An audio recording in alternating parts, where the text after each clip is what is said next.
Our crimes caught up with us. Bad blood or not, rivals march together to meet the tithe.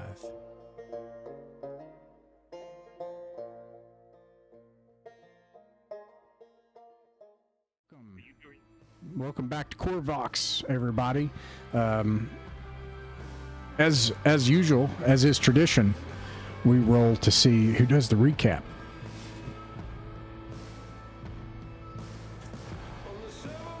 I got a 2. A 2 is Daniel.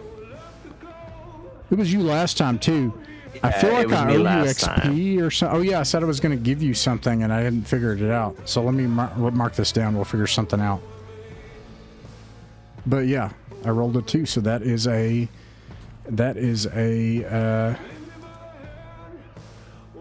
Clement Montgomery.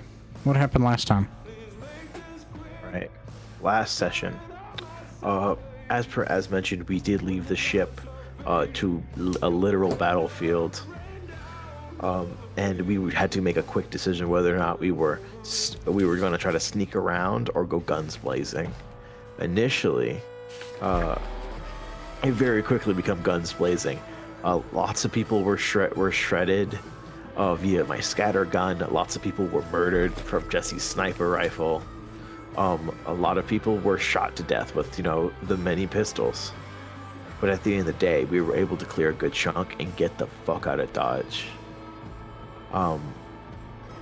Pretty much at a specific point, we were able to dismantle 2 of the shock weapons array systems. And we were able to get rid of those to make sure that we didn't get fired upon as we ran into the desert. Once getting there, we camped out, and very soon thereafter found ourselves trying to figure out where we were going to camp. Near where these roaming orc biker gangs were currently speeding down the road or up into the ridge. After that, I want to say we chose the ridge, and now we're here. Yes. The animals. Those animals came up to us too. Oh yeah, the friggin' goats. So here you are. As you said, you've chosen to camp out near the ridge line, not chancing the wide open expanse of a long disused highway where you saw an orc hoverbike gang barreling down the ruined highway. Nearby, one of you, I think via a notice check or something, saw a spherical rock slightly taller than a man. And it is everything is kind of a constant twilight here, by the way. Just to kind of describe this again, Corvox is a moon of a gas giant, and the solar system that you're in is cast in the light of this bright pink and purple nebula. And there's something about the orbit that you're in around this gas giant that causes this brilliant display of meteor showers and bright greens and greenish blues that crisscross the night sky. And it always stays just a kind of twilight. So everything is a bit shadowy. But one of you, someone remind me who it was, but somebody was sitting or you were near one of these rocks and you noticed part of it twitch and pulse and then vibrate and contract and then stay still. And at first you think it's your mind, and then you realize it is something is moving on this rock. Then as you were setting up camp, these things start coming towards you.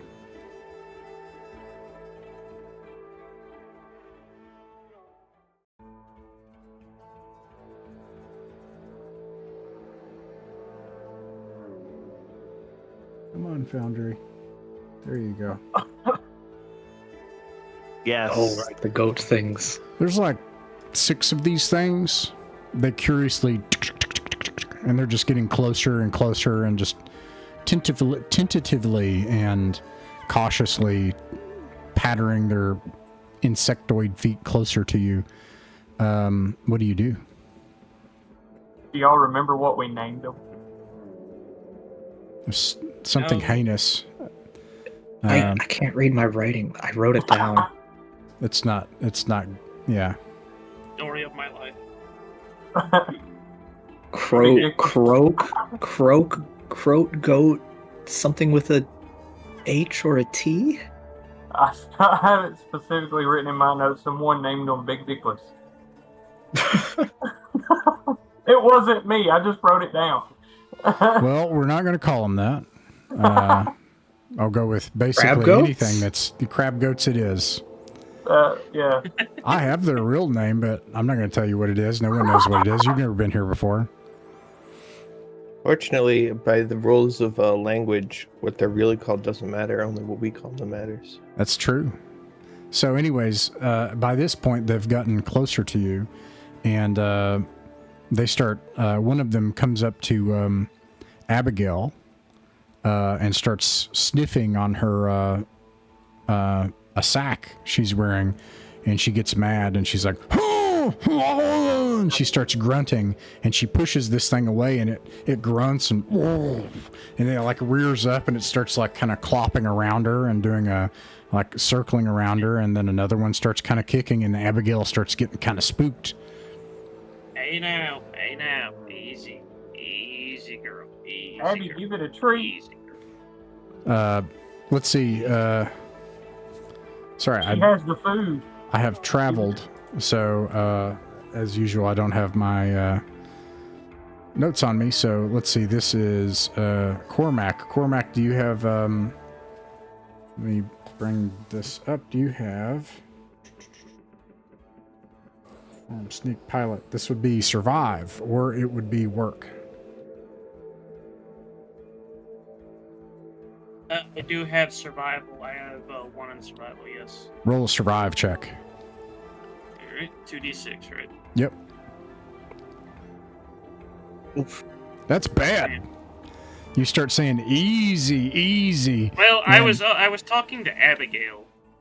Well, these things take it as a personal insult, and they charge you all.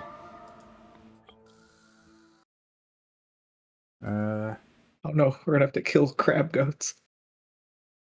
We'll be fine. Maybe. The crab goats won't be.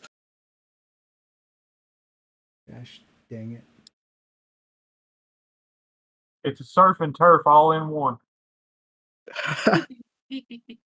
Okay, there we go. Alright, yeah, alright. Shit didn't come up like I wanted. Let's bring some of these crab goats onto the battle map here. There's no battle map, it's just a picture.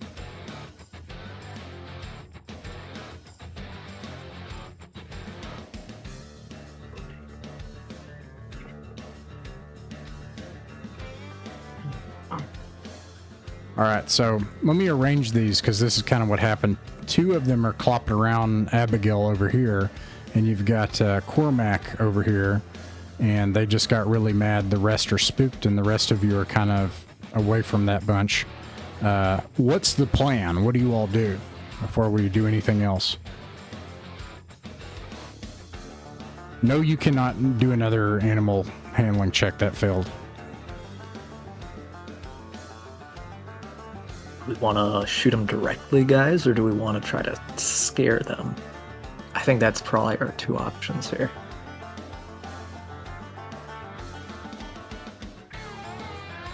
You have about 15 seconds before they ram into Abigail.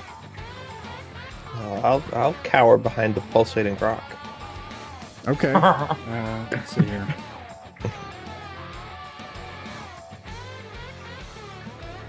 Throw a morsel of food in between them and see what happens. Here we go.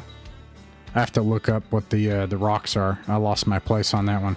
Everyone else can roll a d8. Roll for initiative. No problem that can't be solved by creating a bigger problem. Don't announce it yet. Just get your number, you might have somebody else selected, so you have to watch what you roll, or else you'll need to select yourself and roll again. Oh.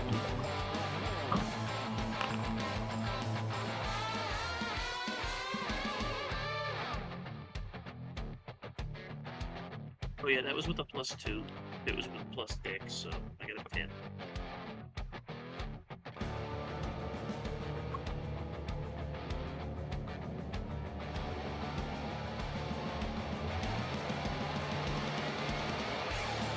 Okay, I know what this is.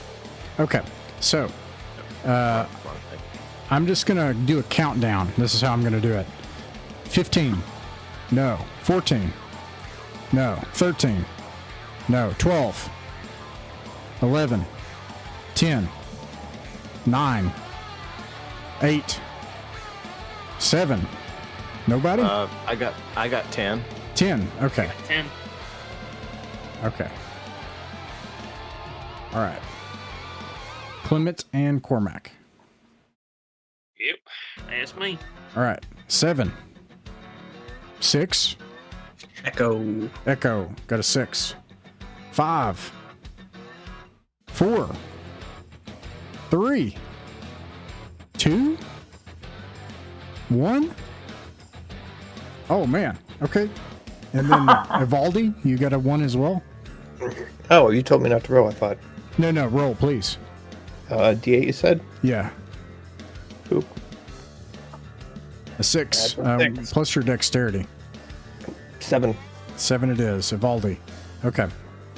Let's see. And 8. These things. Okay. All right. So let me describe what happened. So you already described these things, and then meanwhile, Evaldi goes behind one of these pulsing bulbs, and what happens is the pulsing bulb begins to expand, and it looks like it's going to explode soon. You're all within you're all within about 20 meters of it. Some of you within 10, some close proximity. Clement, what do you do? I'm 100% gonna fucking move out the way. Okay, you move out of the way of and, the... Okay. Sorry, go ahead. Yeah, and I would also grab a handful of whatever on the floor and jam it in the old scatter gun. Okay. All right. You've got a move action. You can do that as a free action. You can still shoot, or you can double move. What would you like to do? I'd gladly friggin' shoot at these quite adorable looking duders. Roll to hit. Awesome. 1 second. You hit me, you son of a bitch. It's already a lost cause. They've got him. 23 and 12 damage. You take out a leg from one of these things, and it like blasts off, and then it's still like scooting around. This thing is still alive. Wow. Yeah, and it is real mad now. Although these seem scared now. Cormac, this happens right in front of you. Your friend like runs around, grabs stuff, puts it in a shotgun, like blasts one of these things' legs off right next to you. Poor thing. Anyway, I'm gonna move back a little bit. All right. You can do that. It's not within melee yet, so you can disengage without... It's not disengage, you can get out. Okay. That's a movement action, correct? Yep. I am gonna shoot the other one. Go for it. Alright.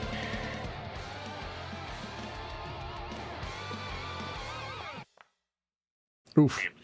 Okay. Well, I got a question. I do have that plus, would I add the +4 of my shoot skill to that? Yes. Yeah. And plus my dex. Yes. So +6 altogether. That hits. So 10. Alright. Do you use your pistol or your sniper rifle? Sniper rifle. All right. Make a tally of how much you use both of those. Understood. Alright, take bonus 4. Okay, there's nothing. Okay, no other special. Oh, sorry. Damn, only 4. Okay. Oh well. That is... You blow out another leg on the back end. or at least you wound it, and it's like it's dragging it around, and it like rears up into the air and lets out a howl, and then you hear echoing far away in nearby valleys, like, you know. And all right, let's see. We're on to these things. Let's see. I'm going to do a morale test. And I need to know. I want to know what that is so I don't get it wrong, because that's too important.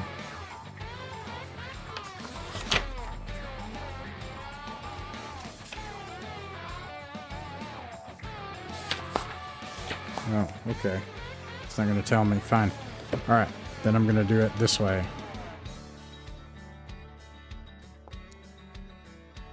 11. It actually has a 6, so I'm going to use its... That's an old school morale score.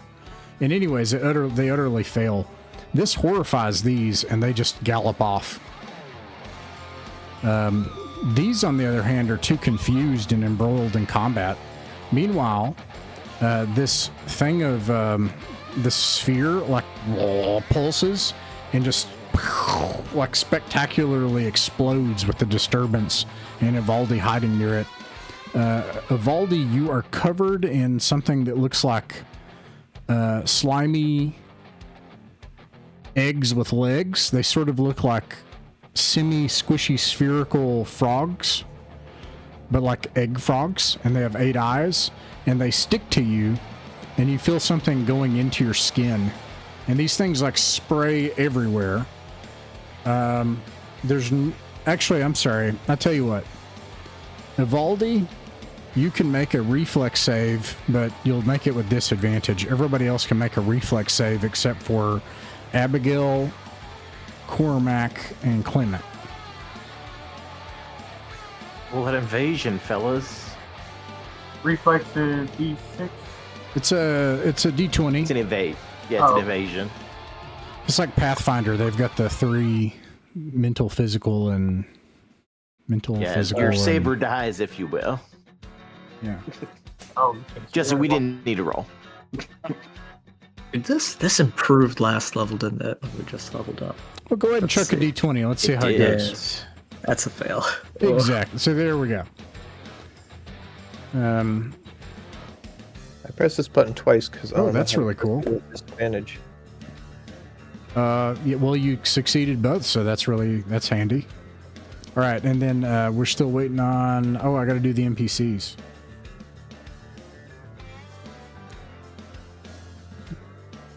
Abigail, save us. Failed.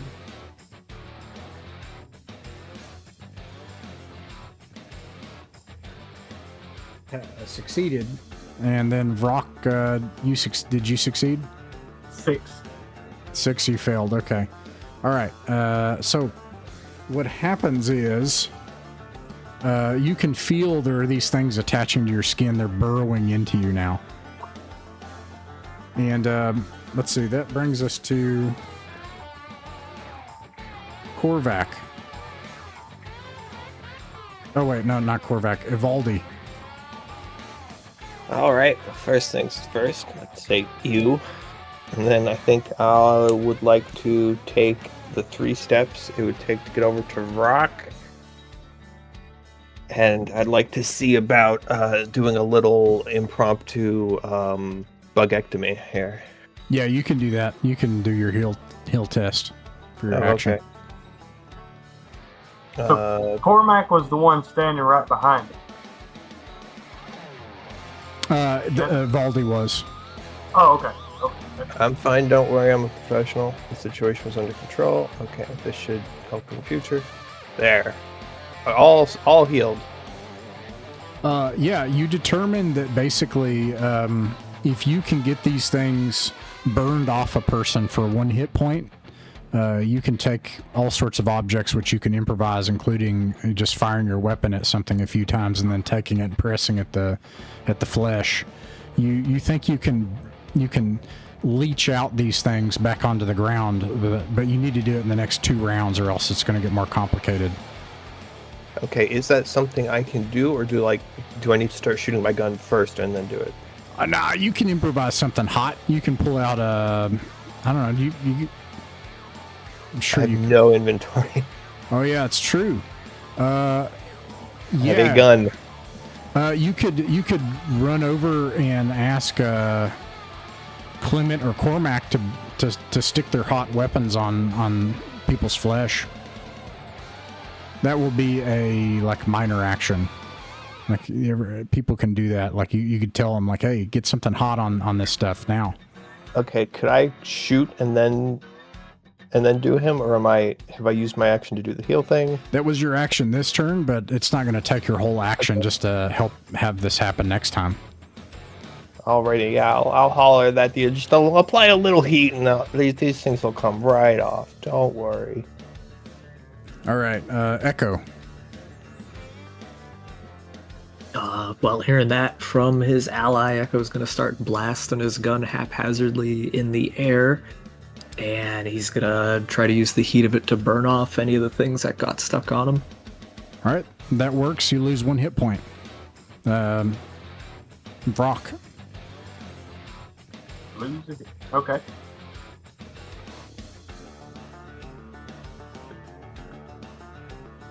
Oh, is it my go now? Yep. Okay. I'll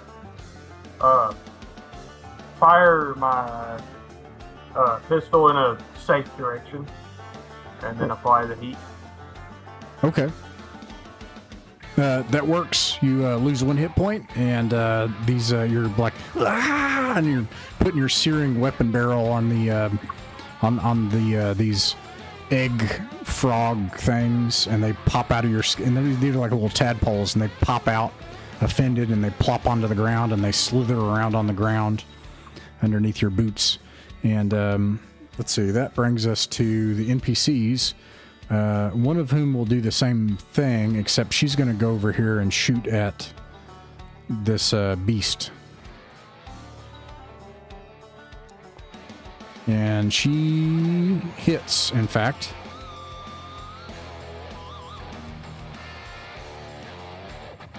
What?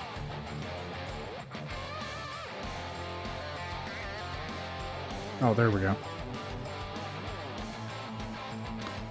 It does 4 damage, and that's enough to kill one of them. The one that was already wounded, that was near Cormac. And then, let's see, Abigail, you see her just like she's like afraid, and she's like kind of dancing around with this thing, and this thing's like rearing up, and she just punches it in the face. And let's see here.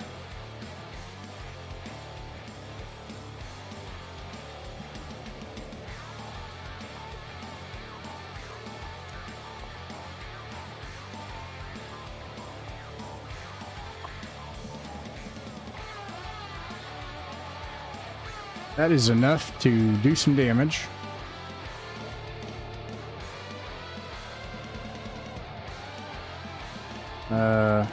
Let's see. She's got that plus 4.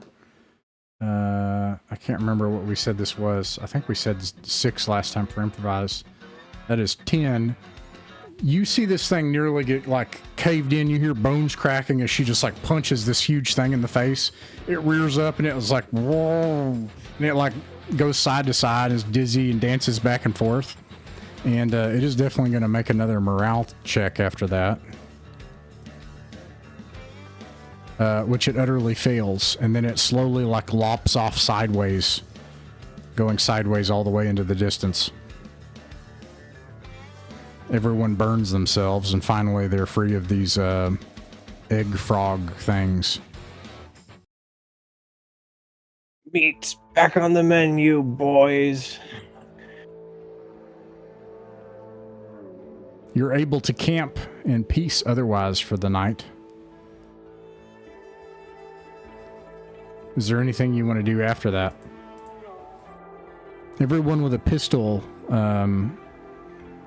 weapon, except for obviously Clement. Everyone else should be keeping a tally. Just make a tally. Don't worry about it for now. How many times we've shot it? Yes. Yeah, 1 tally. Okay. Nothing? Okay. The night passes. You're able to get some sleep.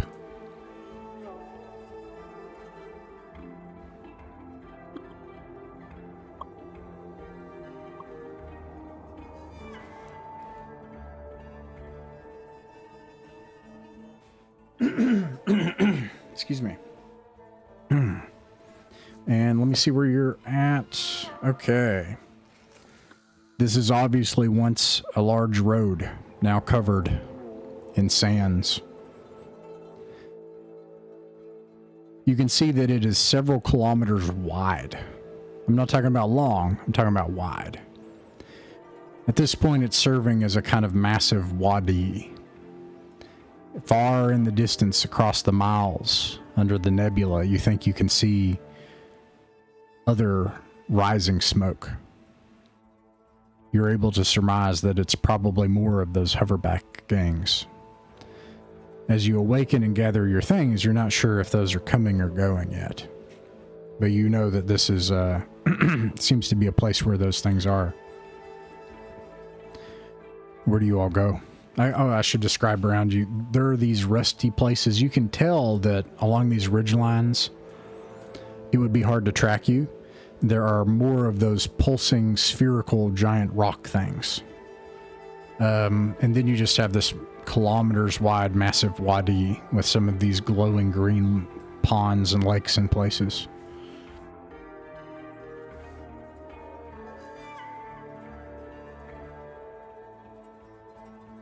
All right.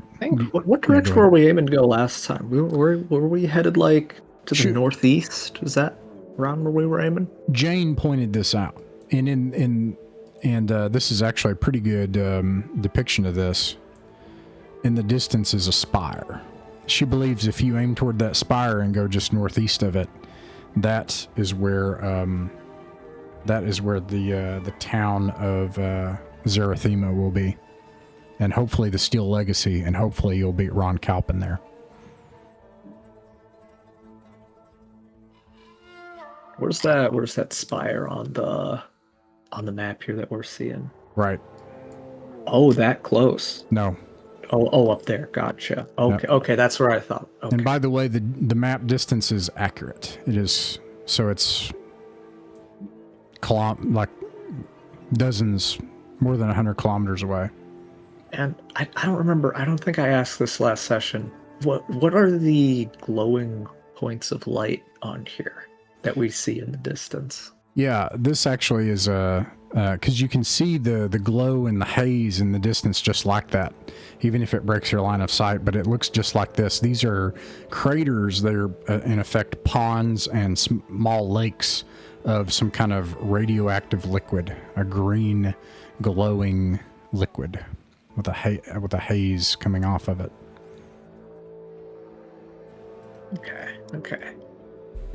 I guess if we're headed to the northeast, we just want to... Do you guys think we should just path our way to hopefully cut between these things? The radioactive pools? I think that would be best. Yeah. Just try to get there as quickly as we can. Yeah, well, I was thinking the most direct route, which that takes us, it appears like that would take us across the road, and if we happen to run into any more of those biker guys, we could see about getting some assistance. Okay. You're able to travel about halfway across this wadi until you get exhausted. What would be a 16-hour day for you on foot. At, again, 13,000 feet mean sea level Earth is about what you're at. The Alfs are suffering. Jane is coughing up a lung as usual. But it seems to be worse. Evaldi would know that is good because that means her lung is healthy and she's still fighting. It would be much worse if she seemed to start to become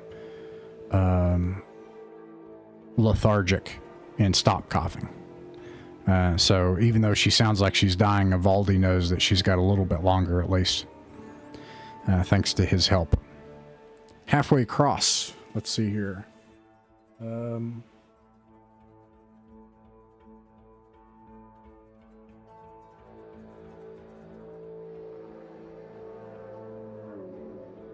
Okay.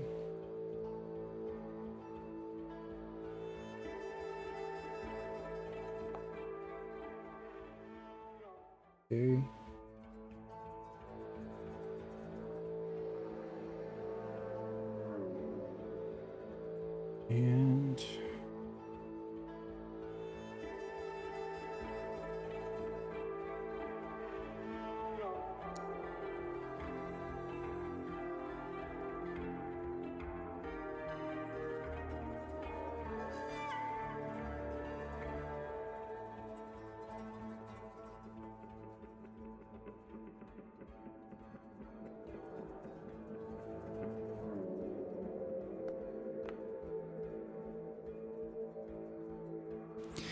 um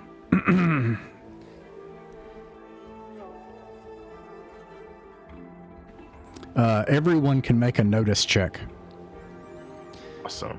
If you get more than a 17, just say I did. Just chuck a d20 real fast, everybody. You said above a 17? I'm sorry, not a 17, an 8. So 6. I rolled a 7. 12 for me. 12, okay. Evaldi. I got a 13. Two things happen. Uh-oh. First, and you notice this, that trail of smoke is headed your way. It's going to be here in about 5 minutes. It's getting larger fast. You're certain that these are those hoverbikes. The second thing is there are more of those creatures that are headed your way, and I have to do their reaction roll here. Actually, come to think of it. The creatures that were totally peaceful and we made mad. These also seem really curious, friendly goat spider things, and they just gallop towards you with curiosity. There's 6 of them. Quick, someone distract Abigail. Abigail looks scared again. And she makes grunting noises.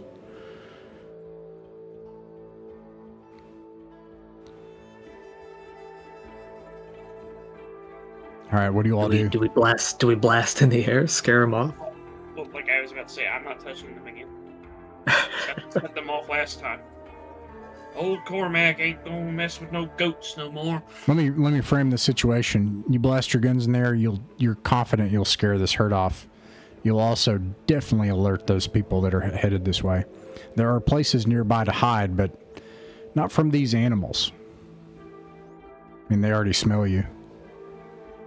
All right. Question is, do we want to interact with the bikers or do we want to avoid the bikers? Well, that's what I was going to ask. Do we want to see if by some miracle they would be willing to get us some faster transport to the ship?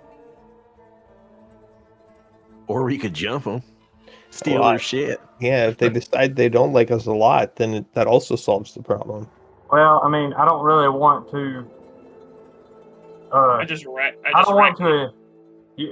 Well, I was raised don't start a fight, but always finish it.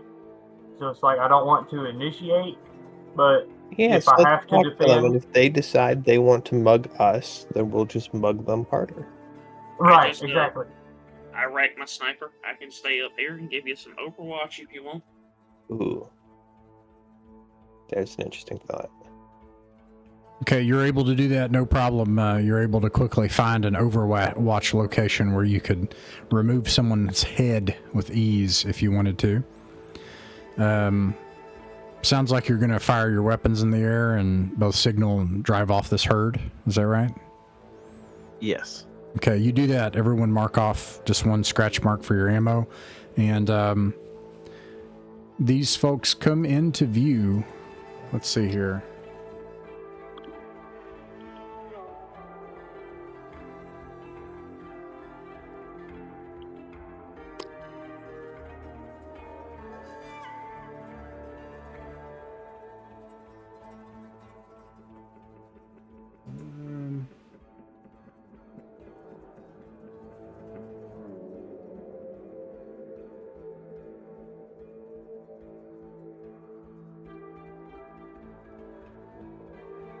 Oh, sorry.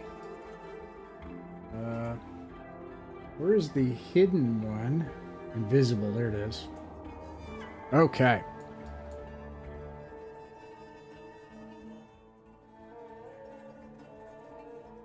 And I need jade skulls. There are... How many?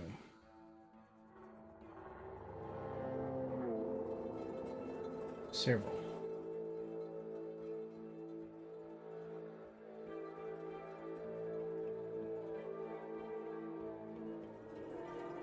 It's clear that they see you. It's clear that you see them. I'm going to kind of put them up here, and then you're going to kind of be in the center. And then, meanwhile, Cormac is down here very well hidden. And the herd is frightened off. They do drive towards you. And I rolled a 6. That's bad. All right, so this happens.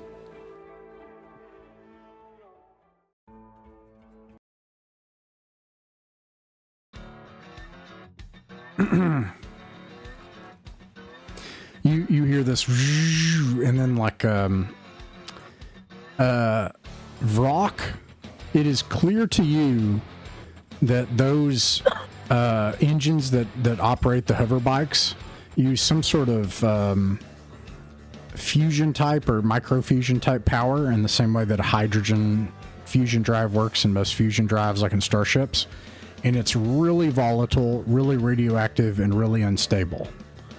And these orcs are just like right on top of a radioactive explosive bomb. And it's just propelling them through the air. That's basically how these things work. That would be apparent to him. Could I relay that to the group and be like, hey, if they turn hostile, aim for their engines? And they do turn hostile. And let me describe the situation. If we shoot the engines, we don't get the bikes. They start to circle you. They enter a formation. It looks like they practice this, and they start hooting and hollering and laughing. And they let me get rid of this. Enter into a formation and start like riding a circle around you and firing at you. Everybody can roll for initiative. Don't tell me your number. I'll get to that in a second. But keep your number.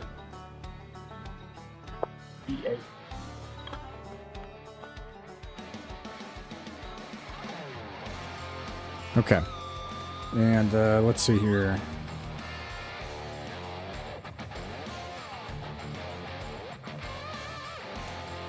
Six.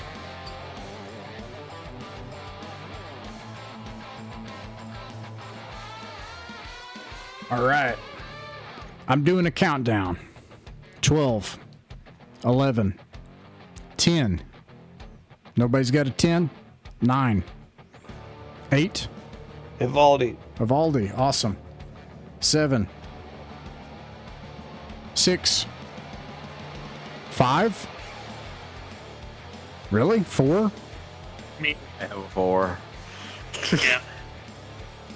Clement and Cormac's just like, oh, this is gonna be fun to watch. 3. Echo. All right. Echo and Vrock. Okay, here we go. All right, Evaldi, you're able to act first. What do you do? All right. Quick draw, bang. I want to shoot. If one looks like obviously the leader, I want to blast that one. All right, chuck a D20. Boop, boop, boop. This button, these buttons, this button. And a very low number. Not doing that's great. Not great. Okay. So I scared him though. The orc the hover bikelists, they fire with the benefit of automatic fire from their weapons. These weapons also, it's clear to you, Cormac, that these weapons are slapdash, home gunsmith affairs. Well, if that ain't one hell of an orc, I don't know what is. Hitting an enemy. Well, I'm gonna have to look that up too. Automatic fire is what I'm looking for here. Oh, hey.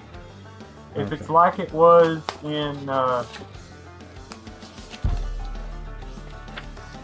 crap, I can't even think of the name of it. How we originally started Outlaw Void, that 5e edition. The way it worked there is like you could roll multiple attacks. I got it. At disadvantage. It adds a +2, and then they're going to hit at -7 for a total of -5 because they're literally like circling around you and just like blasting these things but there's a bunch of them. 1, 2, 3, 4, 5, 6. And then I'm going to randomly determine if they hit anybody. This is at, and actually let me see if they have an attack bonus. They do, as a total of -4. Let's see here. -4, that's a 15. That's a lot of misses. Nice. I think, so the question is, Echo, is your armor class 15? Oh, crap. No, it is exactly 15. That means it hits. You take 7 damage. Ugh. And you, like, the ground is just getting tore up, and like you guys are rolling everywhere and diving for cover, and there's just like insane machine gun fire. They just seem to be having fun, and they're just circling around you doing this. It seems like this is something they do. They're staying in a tight formation, and they're just like firing in one direction.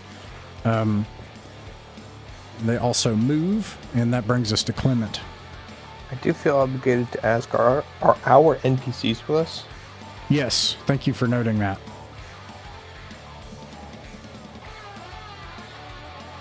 I'm gonna go ahead and fire into their one of their fusion cores because I feel like might as well, you know. All right, go for it. Roll to hit. 18. And let me see here. Let's see. Nope, not that. Melee, snap attack, total defense, club up, use a skill, reload, drop, hold, go prone. Okay. I'm just going to say that that is at a -4 if you're aiming for the engine block. Wonderful 14 then. 14, let me look. It hits. You did 12 damage. Yes, sir. The one on the backside violently explodes like a grenade going off. It sends 2 of them careening off away from the formation. They don't fire the next round, and one of them is destroyed.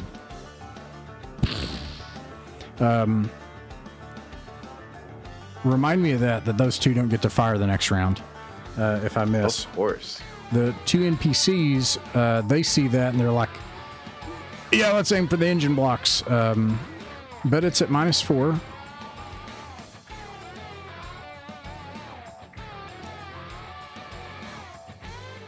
Unfortunately, Abigail's kind of useless again. She will rush toward one of the downed ones as fast as she can get there, though. I think it will take a double move for her to do so. Actually, she cannot even get there. She gets halfway. And I think everyone else utterly misses. And we're on to Cormac. Yep. Well, I just saw that explosion. Interesting. I'm gonna aim for an engine block too. Screw it. Now all you gotta do is just hit, because this is an execution, so if you hit, it hits. Yeah, because you did technically set up an execution attack. That's funny. Yeah, that hits. Yeah, that happens. Jesus. That explodes, and then two of the others careen off out of control, and one of them blows up. All you hear over the box is just yeah. Vrock, what do you do? Let's see. There's what, 2 left? There are 4. 3. There are 4 left. They're like currently spiraling out of control in opposite directions. Okay. This one closest to me, if I can make it, I'll run up and just use a punch. Okay. Roll to hit. 2d6 or a d20? D20. Okay. I have to look that up. I keep getting this 16 wrong. on the roll. A 16 does hit. I don't remember how much.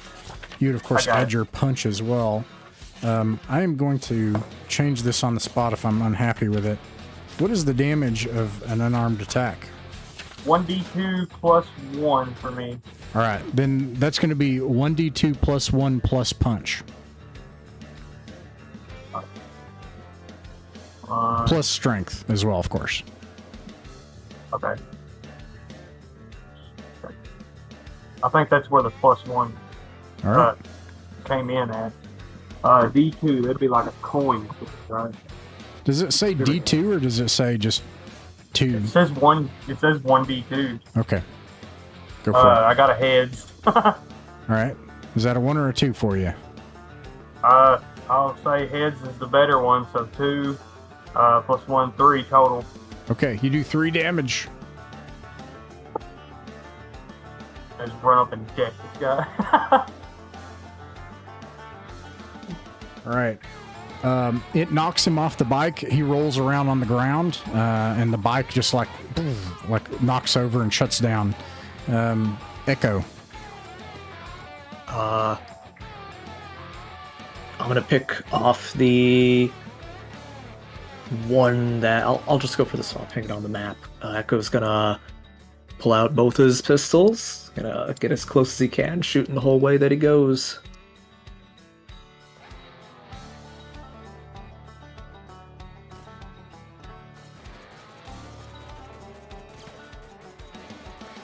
That's a hit, I guess. Probably really high. 21.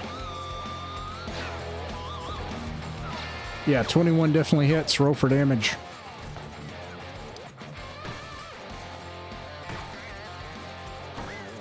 Eight points. Yeah, you describe how you kill him. Oh, jeez, yeah. Echo's just the whole time that he's running up to the downed bike, he's just firing both pistols the whole way, and he doesn't stop until he runs out. All right. You'll mark off 2, and let's see. Back to Evaldi.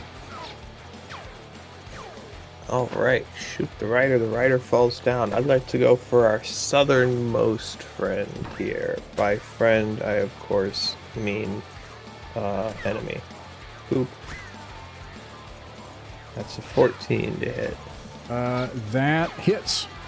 And what did we say the damage was on these pistols? It's a D8 plus. Is there any innate extra damage?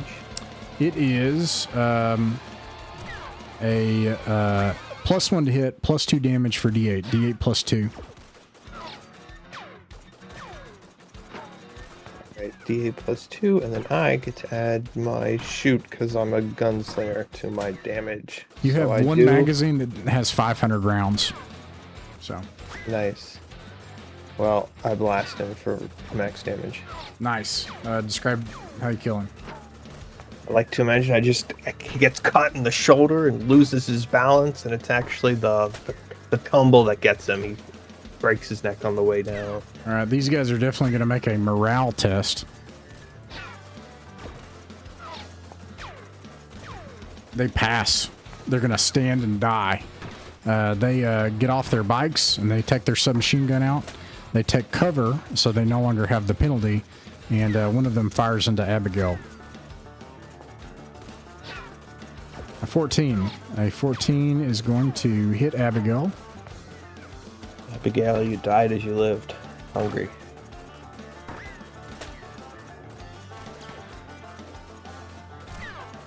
Come on. For 5 damage. She yelps in pain.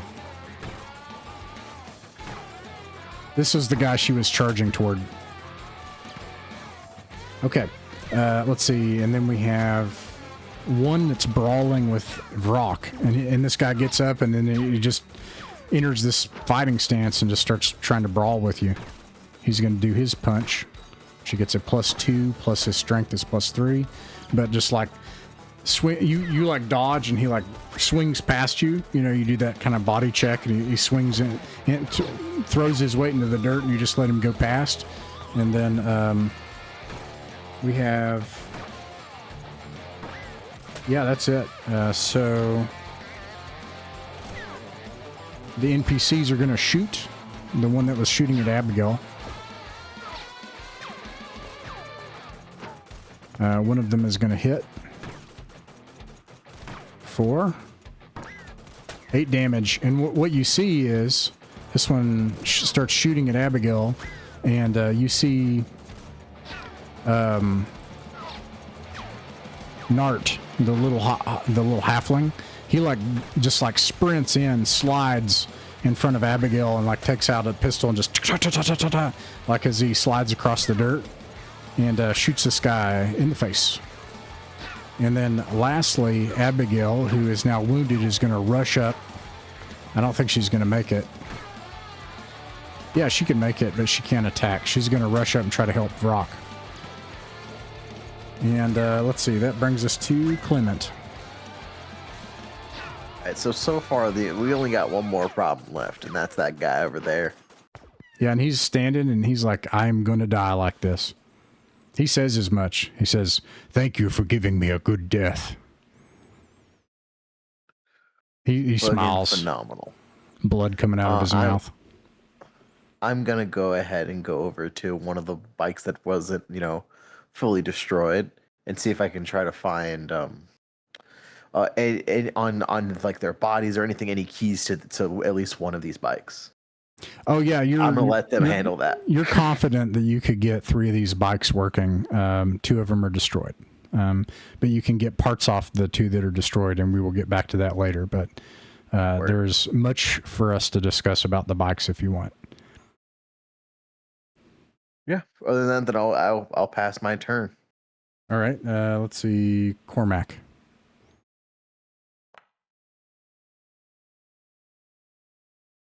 That misses. Yeah, that misses. Vrock. With the beat down on him. Yeah, another punch. Not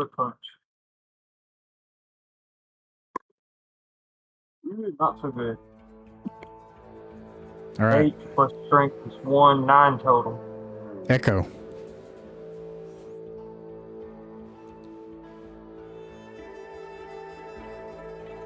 Oh, you're muted. Oh, thank you. Yeah, that orc right there. I can't. What are the penalties in this for blasting into melees?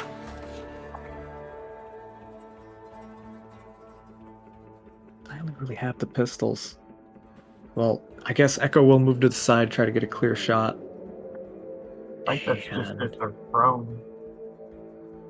I don't see anything, so I'm not gonna impose any penalty. I haven't shoot. Okay, yeah, I thought I hadn't seen anything either, but it's just like crazy to be able to shoot into melee, I got a 12. 12 total. 12 total. I think hits actually. Roll for damage. Okay. All right. So I'm gonna say a couple of things happen, right? First of all, Abigail, she's running, she's grunting, trying to get to Vrock.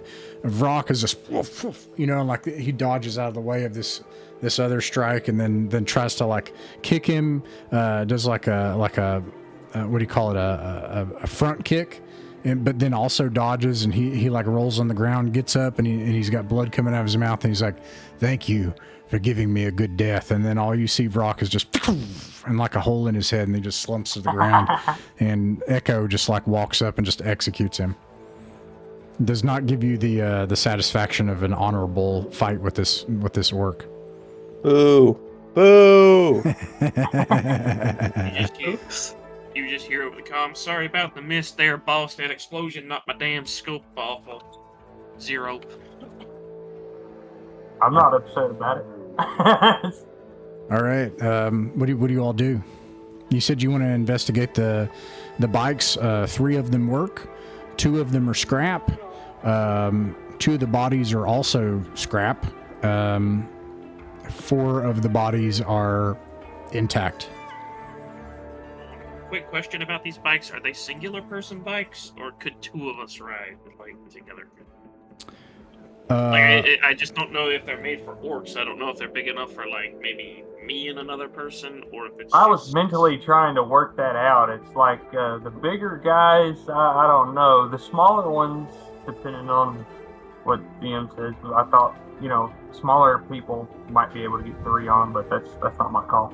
So I'm gonna say there are 2 skill checks that can be made for this. Cormac, you can make a fix check, and then also Vrock can make a fix check. I don't have fix, so. All right, it would be at -3. Yeah, that's why I don't really know about that. But I mean, I'll make one just because why not? Mm-hmm.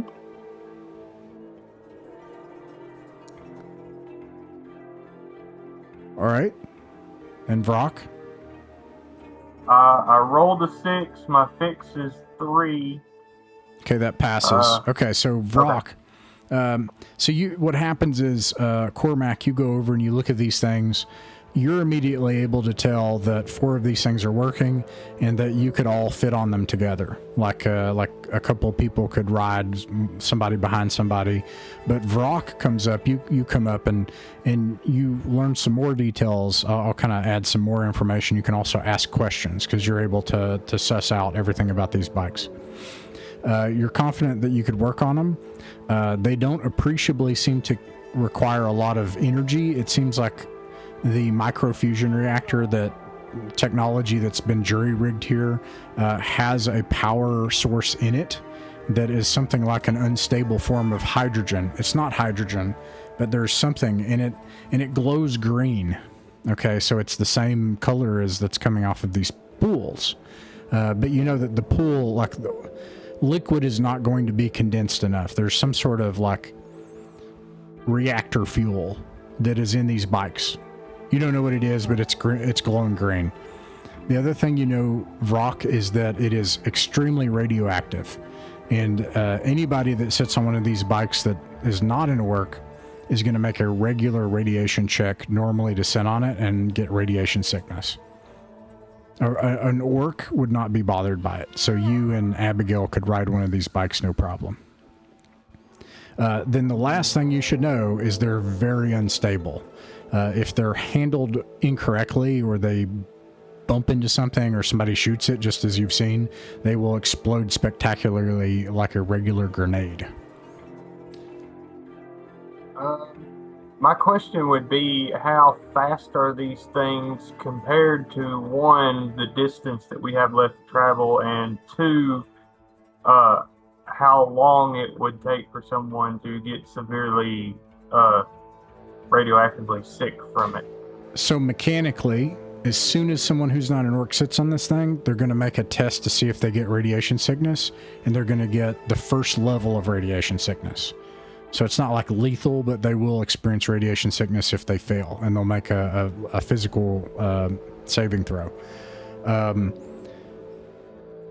Good question. You're not familiar with these valleys, but it's like pod racing, okay? Right? Like, it's like if you want to floor one of these things and take the risk and you don't crash, if you crash, it'll be fatal. Like, you'll just explode. But if you didn't crash, you could get to that spire in an hour. Okay. Well, I think I would relay the information to the group, and it's up to you guys if you want to take the risk. It's high risk, high reward kind of situation. And also to clarify, you don't have to go 120 kilometers per hour. You could also go 50 kilometers per hour, or you could just have 2 orcs on a bike and everybody on foot, and then everybody has their stuff that they carry on the bike or whatever. You can skin this however you want. How many checks do we think, like on the mechanic side, how many checks do we think we need to take to get to the spire in an hour? Is it just the one? Just Or the would one. we be taking multiple? Well, you would do 2 checks. You'd make one because you'd be like going like 150 kilometers an hour, just in an unfamiliar area, just like barely dodging rocks, right? That's a pilot problem. I'm just worried about the radiation. So whoever's riding it will make one pilot check, and if you fail, everybody on that bike will die. The radiation check, you'll make 1 check per person that's on it that's not an orc. Could we possibly tether... We have 2 people I know who have piloting skill. Is it possible to tether 2 of the bikes to the other 2 of the bikes so that only the lead bike is making the piloting check? Does that make sense? That sounds insanely unsafe. There's no part of this that's safe. Safety is not a part No, of I this. agree. I agree. As one person who's going to be probably having to do piloting here, I think this is more of whether we want to bet on our lives. I like the creativity. This is definitely a creative time here. So I'm going to say no. Maybe I'm being a party pooper. I'm pretty sure that would not work. However, I think that brings up an interesting idea, is that you could sand sled. And there's plenty of heaps of stuff around here to do that with. There would be a risk involved with that as well, obviously. Like you could just fly off and slam into a rock. Not lethal, but it'll cause like a lot of damage, and you'll make a check to see if you can hang on, and then you won't have radiation poisoning. That will not be able to be done at like 150 kilometers an hour. You'll have to do that. You'll get like maybe a quarter away there or something in a day.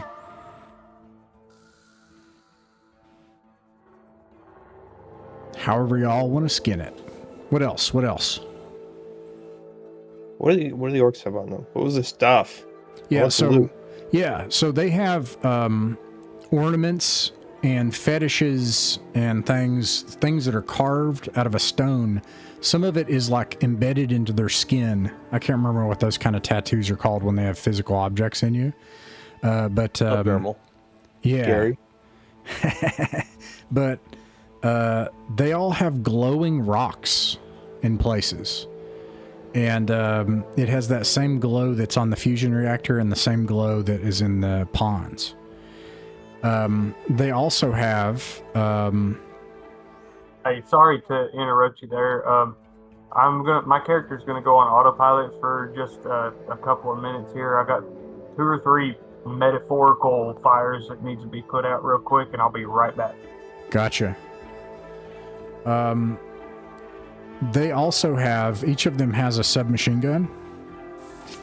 It uses, let me bring it up here.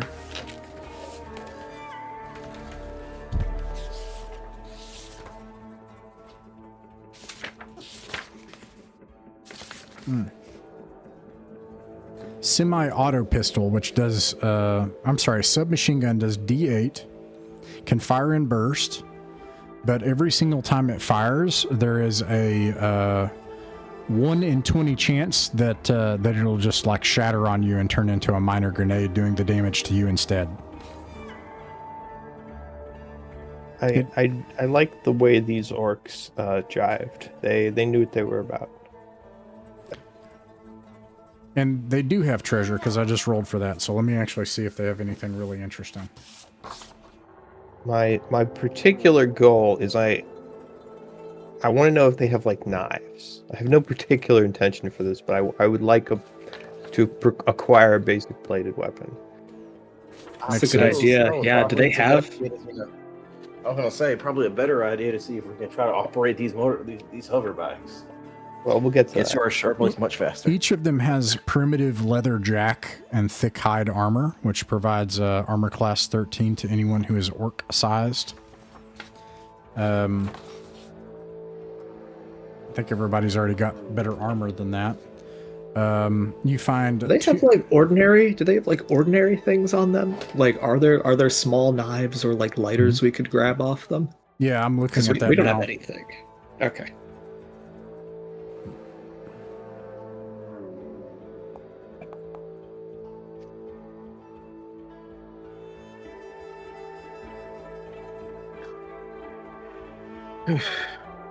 There's one.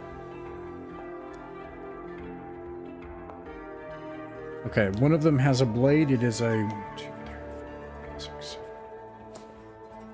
It is a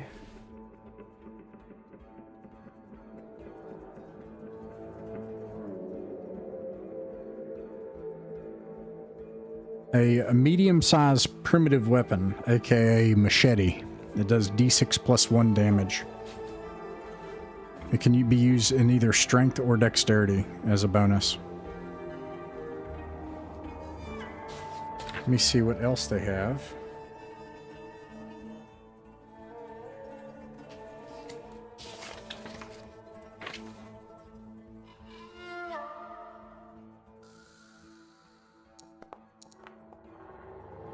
Two.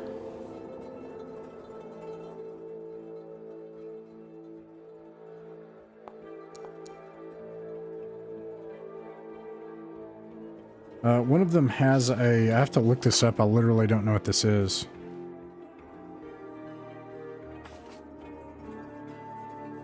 What is it? A glow bug. Oh, we eat those and they let us see through space and time. This is actually biological. It's some sort of creature that has the same green glow, but it's sticky.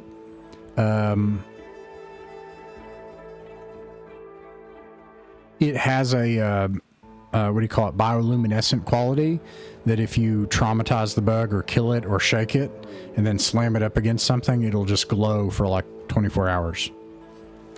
Oh, like a glow stick. It's like a firefly that's really big and gross, and when it splatters, it'll give bioluminescent light for 24 hours. Declaring taking the action, I torment the bug. Oh, do you accidentally torment the bug?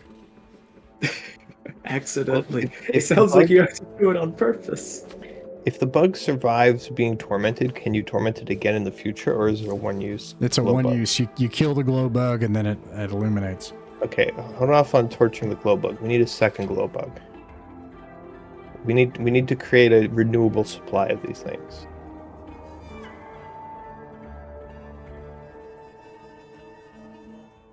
That would be extremely useful, now that I think about it. The only practical use I can think of is the world's coolest war paint. There's no other use. The other thing is a handy-dandy Trax Incorporated Instapanel. And it's sort of like an instant Bondo slash tarp. It's compressed, and when you open it, it can fold out into a big thing, and then you can seal it onto something. Like an awning? Yeah, except that it's made of like a gentle composite metal kind of material when it first opens, and you can form it into what you need and adhere it to something. So it turns into a panel. Like you could seal a door, or you could put it on a ship, or whatever. Too many holes? We got a solution. All right, that's what you find. All right, what do you all do next? I vote for the Death Ride of Doom. You're gonna go for you want to do the Death Ride of Doom? Well, I'm only one vote. I do not want to do the Death Ride of Doom.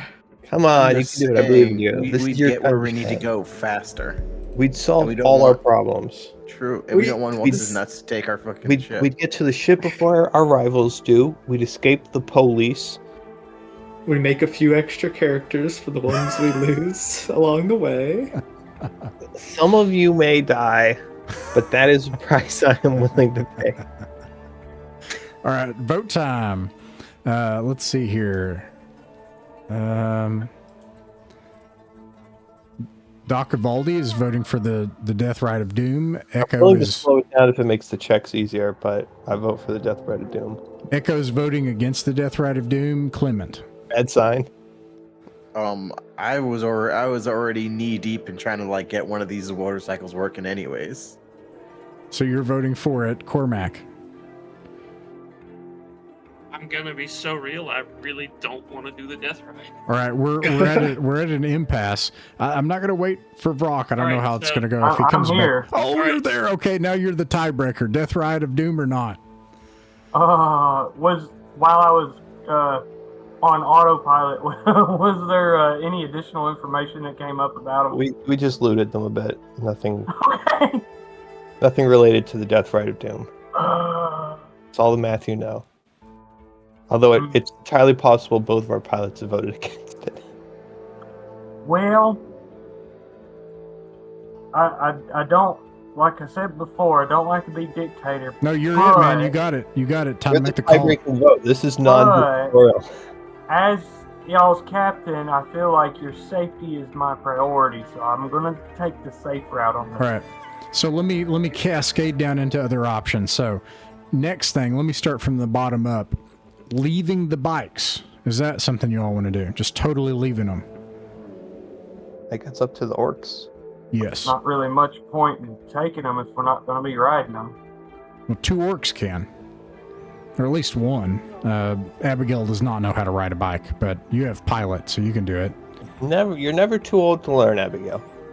She can try. You can let me, but that simplifies things. Bikes or no bikes. I'd say we let them take the bikes, right? It's like Okay. if you got a horse, you bring the horse. So let me zero into medium options here. Jury rig something with a smaller chance, like a sled, to try to cover some distance, or do you just want to have the equipment? Ooh, I like the sled idea. So I would also prefer the sled. There'll be another physical save for anybody that's trying to sled across the desert with the 2 orcs. One of them literally doesn't know how to ride a bike and never has driven anything in her life. How many checks would that journey at that pace I will just for the radiation? It's per day. You're just going to cover like 50 kilometers a day. Like, I'm sure our pilots can handle that many checks. You'll live. Doctor's guarantee. and then 2 people can be on a sled. Each person is going to make a physical save. And then if you pass, you're good. If you fail, you're going to fly off into some rocks and you're going to take bludgeoning damage on some rocks. I mean, that's better than instant death. Okay, so let's vote. It sounds like this is a possibility. Going around the table here, I hear Vraka's voting for the sled, Evaldi's voting for the sled, Echo.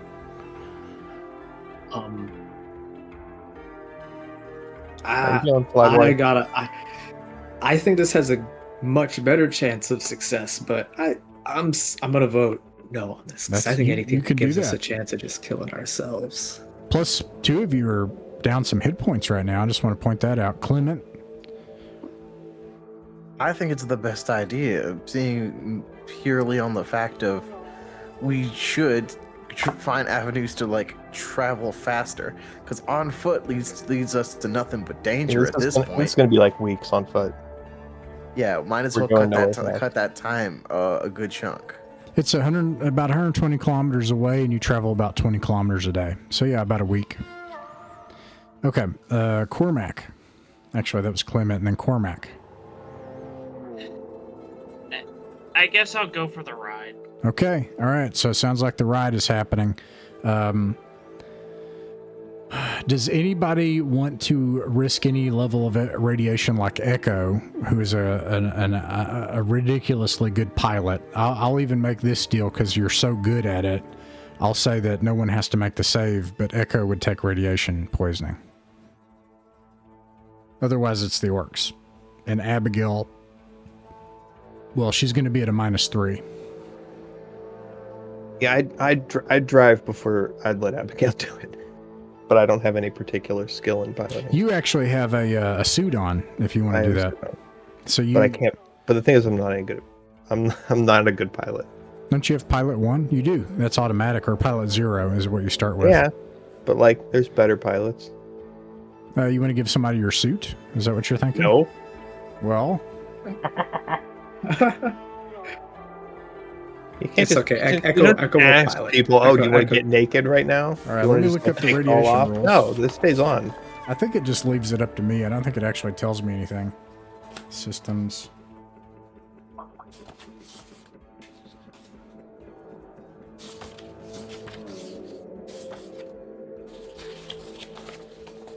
Injury and death. Hacking. Advancement. Here we go. Radiation.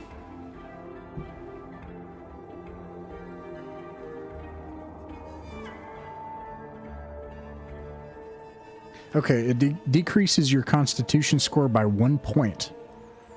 If the new score decreases a hero's constitution modifier, they lose any hit points they would have gotten from it.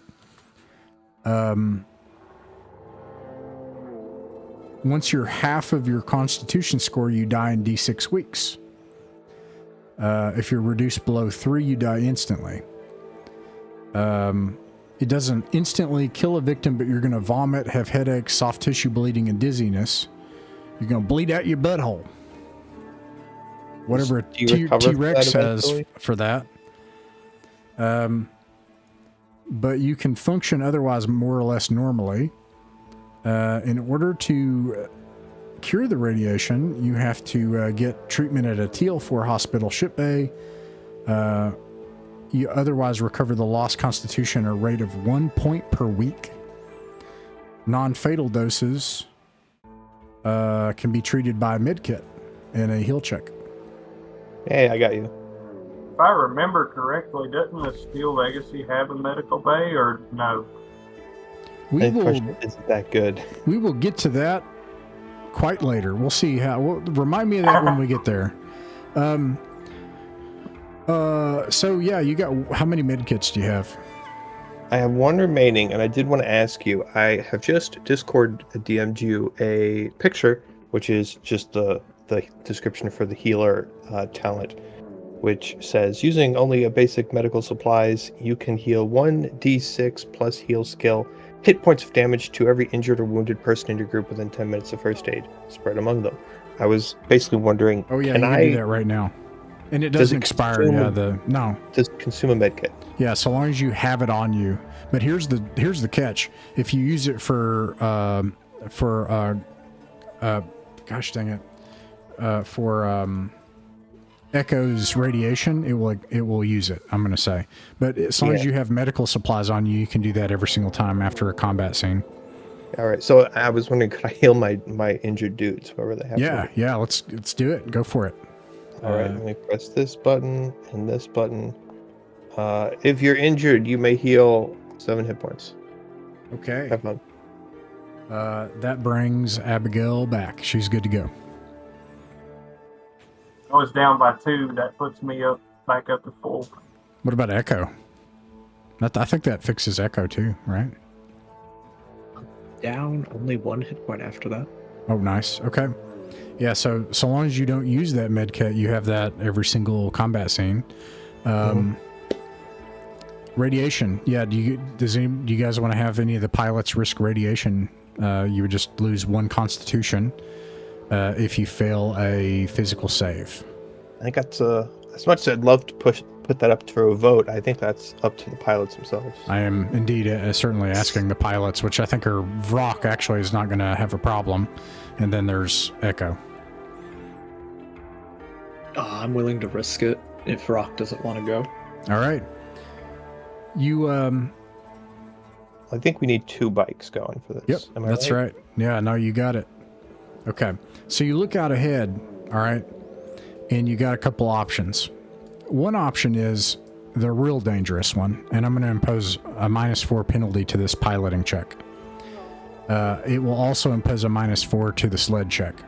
If you get through this, though, I'm going to say you're optimistic that you'll make it out on the other side and be within eyeshot of the spire.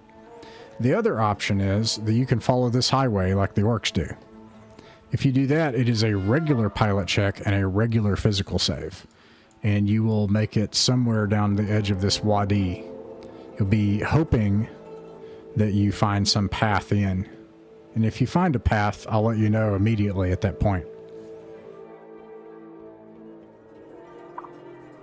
What do you do? I'm for cruising the roads. Okay. Any Road objections? trip. All right. Roads. So, Vrock and Echo, you get on these crazy hover bikes. Let me bring this hover bike back up here. It looks like this. It's got all these like multiple heat exhaust pipes and lines, and you bring it online and it goes, and like there's these like kind of like repulsors that the whole thing works off of, and it just kind of gimbals, and yeah, you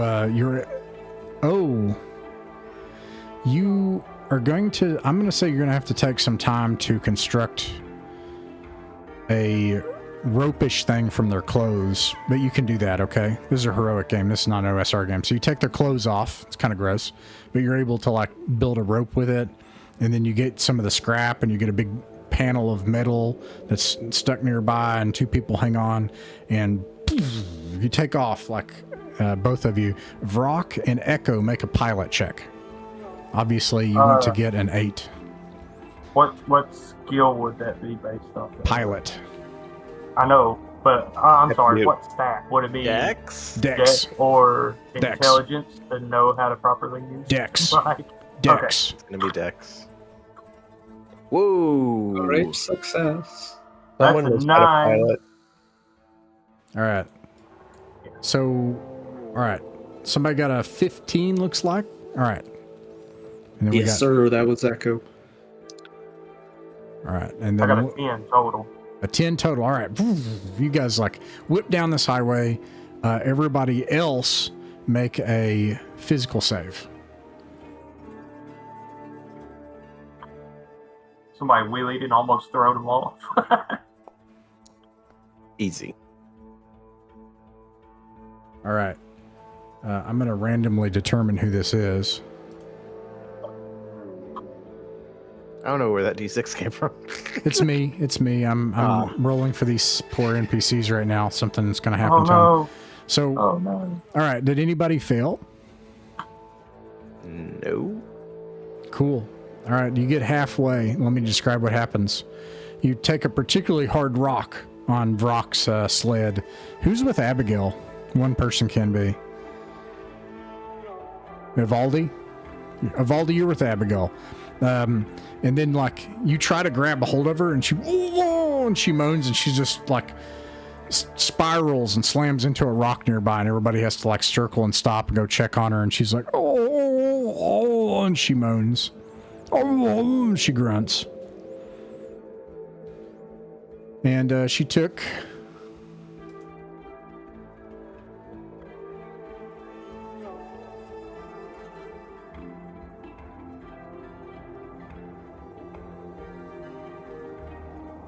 8 hit points of damage. Now, let me see. It says, attempt to stabilize, stems, using only base, within 10 minutes of first aid spread among them. So you can actually attempt your heal thing again if you want for Abigail. Such healing can only be applied to a given target only once per day. Oh, never mind. If she's mortally wounded, though, I can go nuts. She is not. She's about down half her hit points again. She's having a bad day. It's a good thing she got healed before we took off. Yeah, no, it's fine. I'll just, You eventually coax her back onto the sled, and you keep going on. You just have to make one check for the day. It's not too hard. We just put food down in the middle of the sled, and she gets on. At the end of the day, you do indeed find multiple passes to the north through the mountains. But you're needing to get off the bikes and rest after a whole hard day of riding. Let's see here.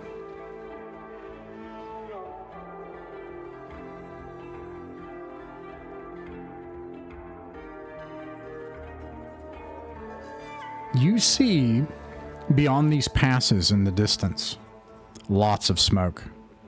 Some of it moving, some of it not. This is clearly the very home in the distance of these hover bike gangs. Otherwise, you just see what you see on the map right now. To the north, there are these rocky passes. You see some more of those rock pustules that are like spherical out among the rocks. And then just this open wadi that you're on now. What do you do?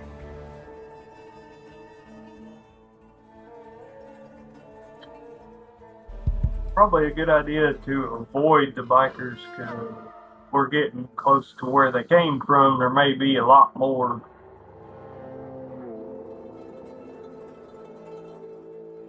I agree. All right. Do you want to try to make it towards the rock pustules? Take your chances with those for the night. Yeah. Okay. You make it to the ridge line to try to hide among the rocks. Let me make a quick check here.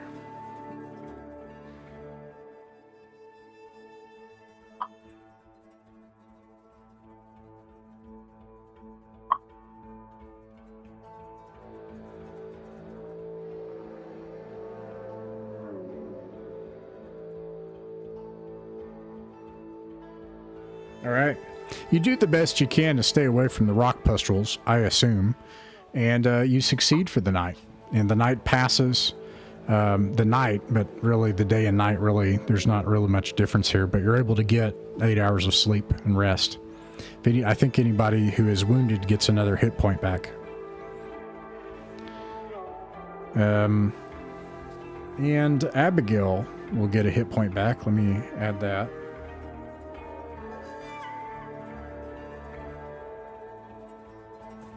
Okay. All right. From where you are now, you have the highway continuing towards that smoke in the distance. You have these narrow passes that go within those pustule-ridden, steep, rocky cliffs that are rust red. Let me check something really quick here.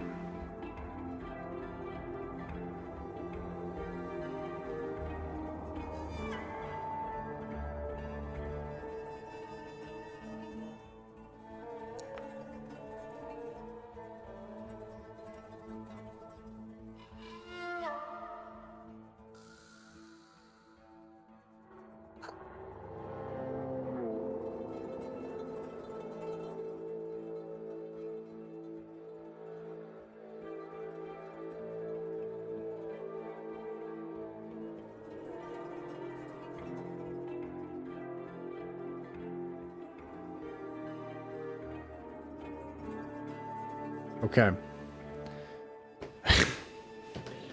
All right. What do you do for the day?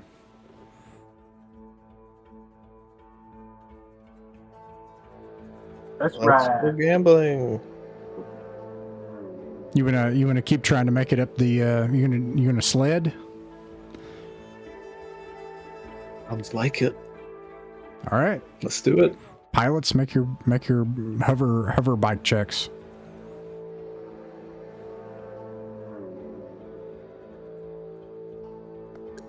Roll. Uh-oh.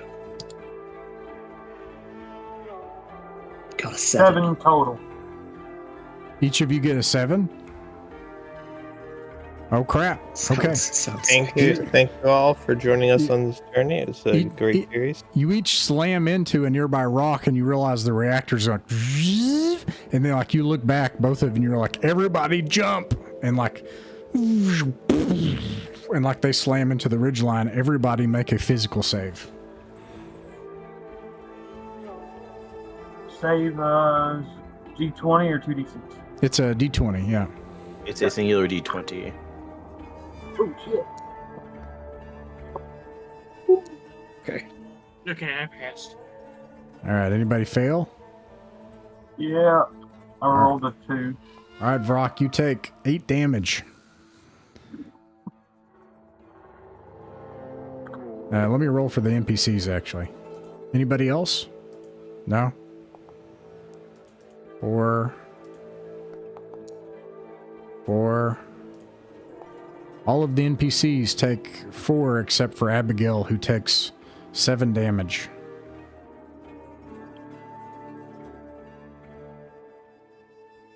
Abigail is not looking good. I will slap on the rubber gloves, and everyone who wants to can heal 8 hit points. Okay. I assume this means we're out bikes. Yep. You're on That foot. was fun. All right. So I think that brings everybody up except for Abigail, who is missing some hit points. But you're not too worse for wear. But As this is happening, there are things on the ridge lines, and they're shooting at you. And you see, like, Cormac, you realize a couple of things. First of all, these weapons are unsighted and undisciplined, and they're primitive, and they're like bullet or mass driver rounds. They're hitting, like hitting dirt near you and tossing up dirt. Not near you, actually, nearby, but you can see these things, these figures, and they kind of like, they're figures on the ridge line. They have a kind of amorphous shape, but they're shooting at you. Is pod racing. Okay. Is it? I'm not done yet. Sorry. Then this happens. Vrock, make a notice check.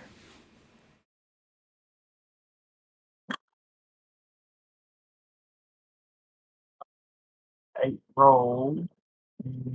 Notice. 0. Would that be intelligence or wisdom? Just check what'd you get on 2d6? What'd you get? 8 was my 8, roll. You pass. You're good. Okay, so first of all, what does everybody else notice? Then I'll tell you what Vrock notices. Everybody else, so like these things are like, everybody can kind of look up and see, like, man, these people can't hit anything. I mean, they're trying to maybe kill us, but it's not doing any good. And then you hear like, and you can see like rocks shaking on the ground nearby and pebbles and stuff. And then Vrock, you look behind you and you can see like this smoke that is like the gathering clouds of dust and rust from the earth and from rocks. And that is not a hover bike.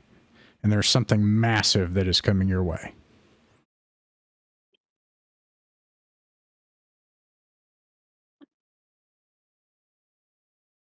You've got about 10 seconds to think about what to do. My question, yeah. before, when I interrupted you, sorry about that. Is it obvious that these shots are actually trying to hit us? They're just poor shots? Or does it seem like they're trying to hurt us somewhere? It's almost like hooliganism. Like, I wouldn't mind too much hitting them. I don't like you, but like, I'm just shooting at you. Okay. But even then, it doesn't seem like they're doing very good. Okay. It comes into view, and you see it. I would like to run away with an air of great cowardice.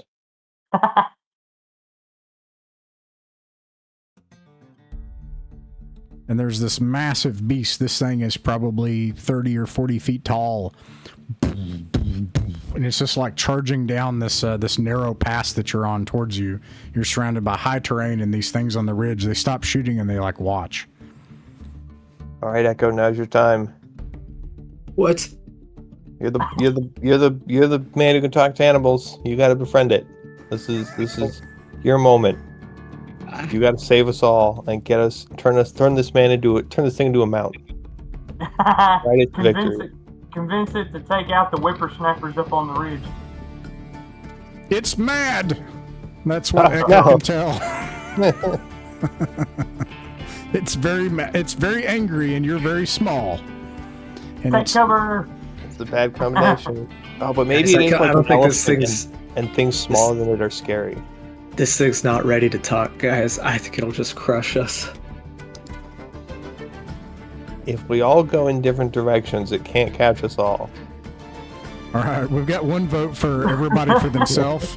We've got some people that are like... I assure you, you do not need to vote for every man for himself. Does anybody have any other ideas other than every man for himself, and let's see if we can outrun this? I just said generally take cover, but... Okay. There are those rock pustules nearby. There's also rocks and ledges and stuff, yeah. Oh no, sticky frog spiders. I would rather die to the bug elephant than to the pustules. That would be worst. No more ideas? All right, so you guys are diving for cover? Summon our inner Starship Troopers, guys. Okay. You are heroes. I want to note this is not an old school Renaissance game. You also have the superhero button that you can push at any time, but short of that, you are also heroes. You could do heroic things, speaking of Starship Troopers. Heroes can't hurt elephants. They're rules. There are rules, and there will be a roll involved, but you can do heroic stuff too, is all I'm saying. Anyways, we're diving towards the rocks, right? Everybody make a physical save, a reflex save. Reflex save. Evasion is what it's called. Yeah, that's right.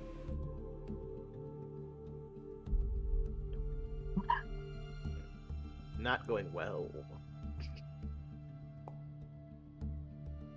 Oh, I passed. All right, Clement. Let me know if you didn't pass. Evaldi, Clement. I did not pass. Yeah, Baldy, not doing it. I rolled a 12. What was the DC? It's whatever your stat is, but that's good. 12 will pass.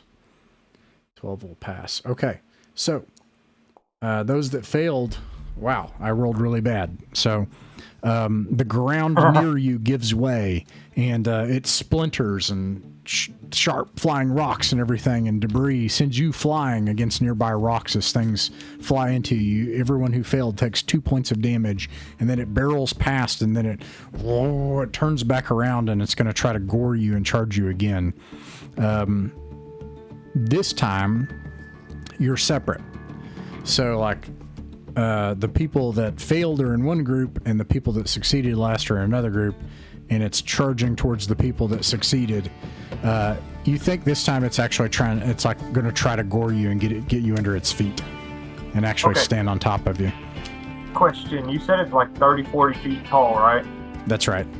About how high do you think its belly would be? And here's my idea with this. If Vrok's massive 7 to 8 foot height combined with his super sword that he got from the hegemony ship would be able to jump high enough to reach this thing's belly, I'd like to attack it with the super sword.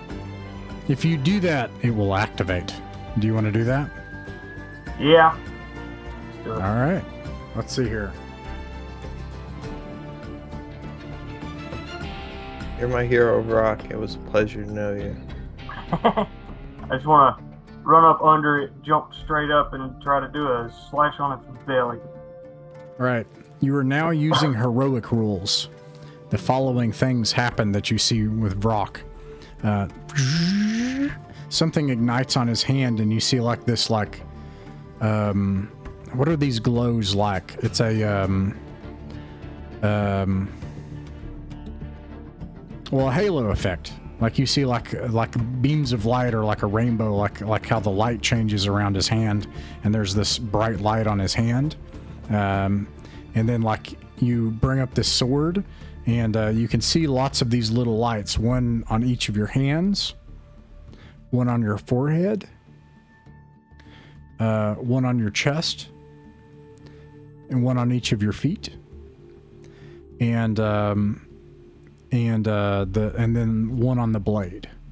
And let's see. Let's go to the heroic rules.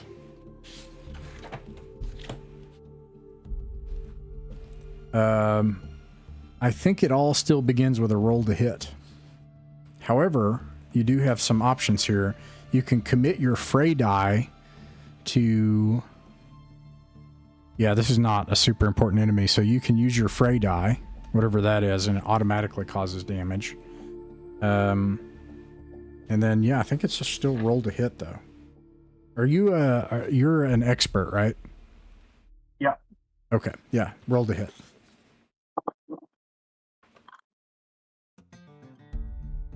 Shit. 6 plus 3 is 9 total.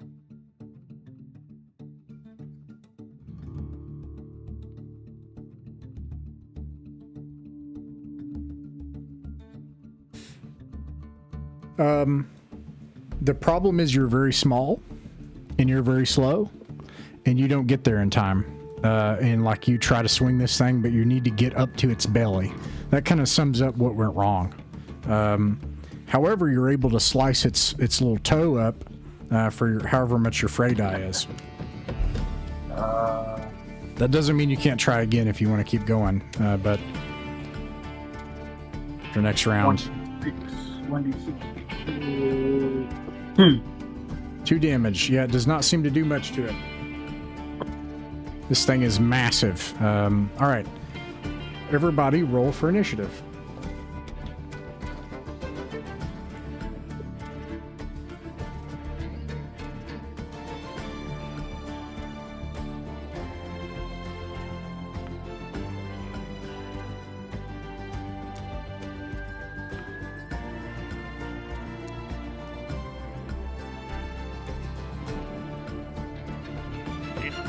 Okay, I'm going to do a countdown. 12, 11, 10, nope, 9. Me. Go. Okay, 9, we got Cormac and Echo. 8, 7, 6. That would be me. 6, okay. No, I'm 7. Okay. Clement is a 7. 6, 5, 4. Rock got 4. 4 for Rock. 3. Vivaldi. Vivaldi. All right. All right. Cormac, you're able to go first. Do I just let him do all this superhero shit? Not dead yet. So... Oh wait, fuck! I just thought of something. Jane actually yells as soon as like she sees Rock igniting his Ranger Vanguard tech, and she's like, "What are you doing, you idiot? Don't do that! Don't do it! It's not worth it!" And then he ignites it and slices this thing's toenail off. Go ahead. I'm gonna take an aim at its head. I'm gonna fire. All right. You aim at its head. Roll to hit. Do I get any extra bonuses on top of this because it's that large, or no? I don't know of any. If you know it in the rules, you can tell me. But start by chucking a d20. That's always where we start. 9. Yeah, I don't think there's anything. I don't think it matters. It's an abstraction. This thing is a massive 40-foot armored monstrosity. You hit it and it does nothing. Echo. Understood. This thing's still like dead set charging at us, right? Like that hasn't changed at all. It's trying to stomp the people on the that weren't hit last time, and it's going to do a ton of damage if it stomps somebody. Well, I think I'm in that group of people, so I am going to... I'm guessing I have to use both my actions to move out of there, like both my move and like running as fast as I can. Yeah, actually that will work. You could just double move, and then so you'll dash out of there, and then yeah, that's actually that'll work. Okay, perfect. That's what Echo does. Clement.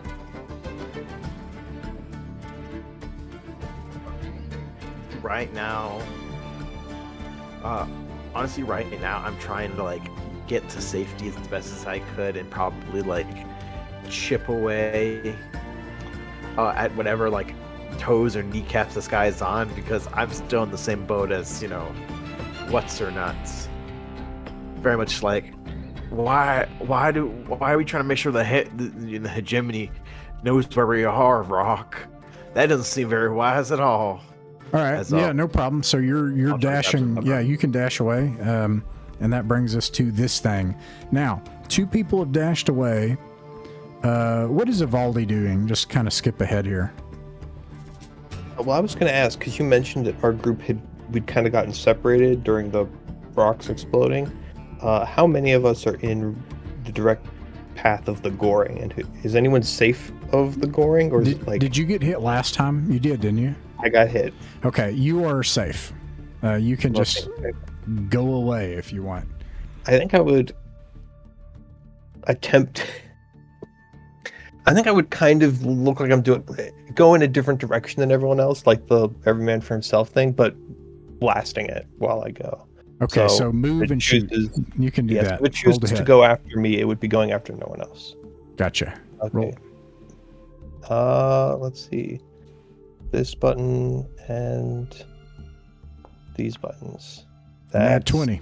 This is why we don't do math first, folks. Nat 20. I did the math first. So you'll do double damage. All right, so I just roll everything like normal. 2d8 plus 2.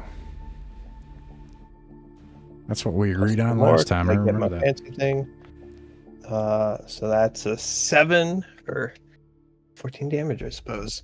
14 damage. 14 This actually damage. hurts it. You actually get it like in the face, and it's like, and it rears up in front of Vrock. You see Vrock with this sword under its belly, and this 40-foot tall thing rears up to 65 feet tall and like rears up on its hind legs in front of Vrock as you shoot it in the face. How much damage did you say? 14? It'd be 14 total. Okay. Okay.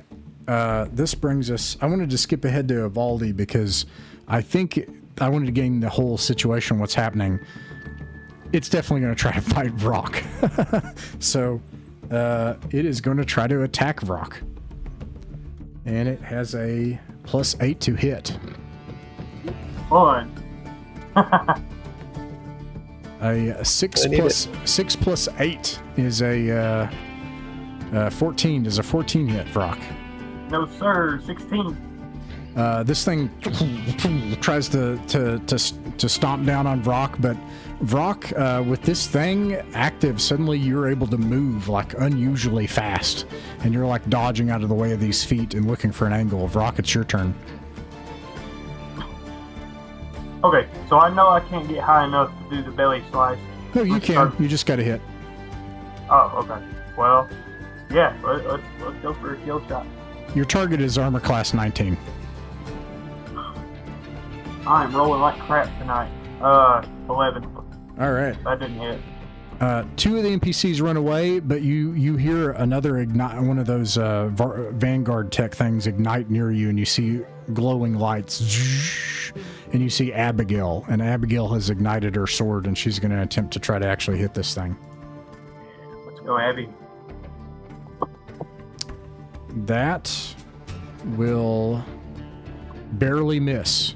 She like jumps up on its leg and tries to slice at its belly to open it, leaps out from the other side of its legs and rolls on the other side, but misses. It sounds like it's between Abigail, Vrock, and this thing now, so I'm going to go right back to this thing.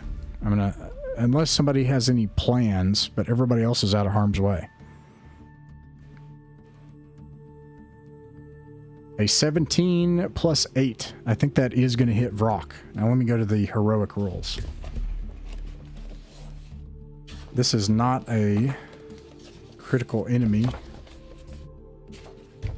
Oh, where is it? Oh, here we go. So, heroic damage.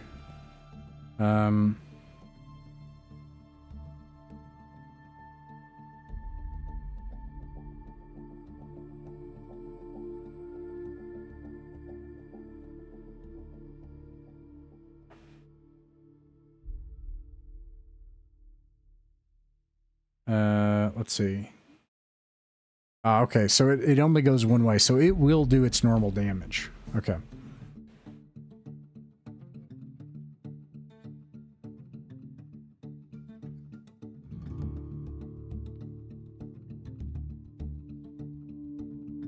All right. It does 8 damage plus make a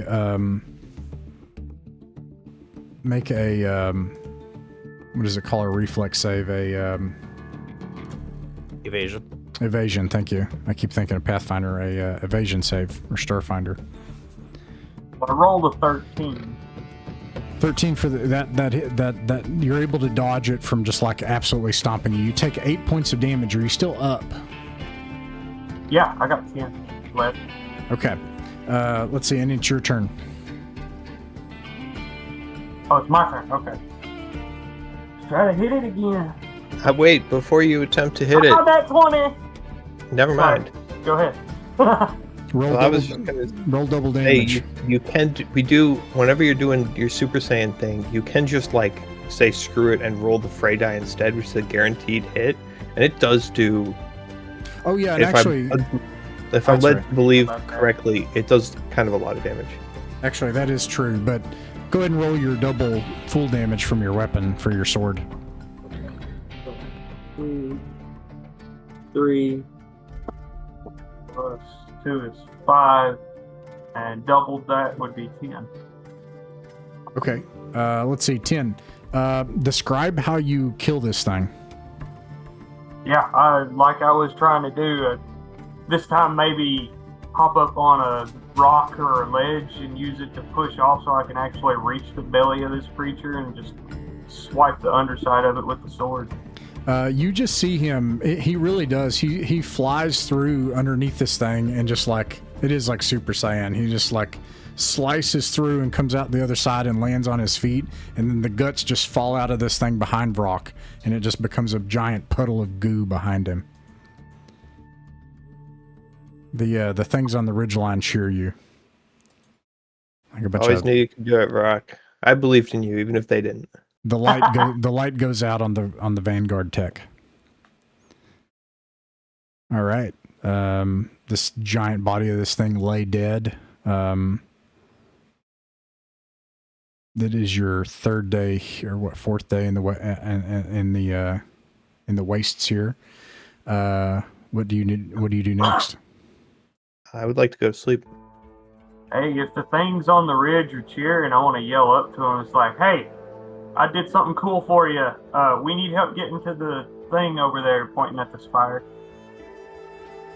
You see like some like kind of nod, and then like after a couple of hours you see amorphous figures slowly floating from the nearby rocks towards you. Ugh. Okay, I think they may be non-hostile this time. What do? I guess walk towards them to meet them. Okay. This is what you see.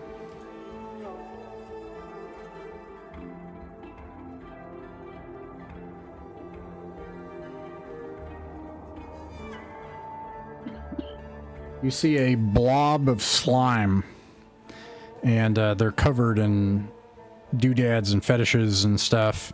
They have a roughly humanoid form above the waist with some arms with various forms of digits and shapes and stuff, and then two big cancerous looking bright glowing yellow orbs that float within connected to a nervous system, and inside are a bunch of like parts.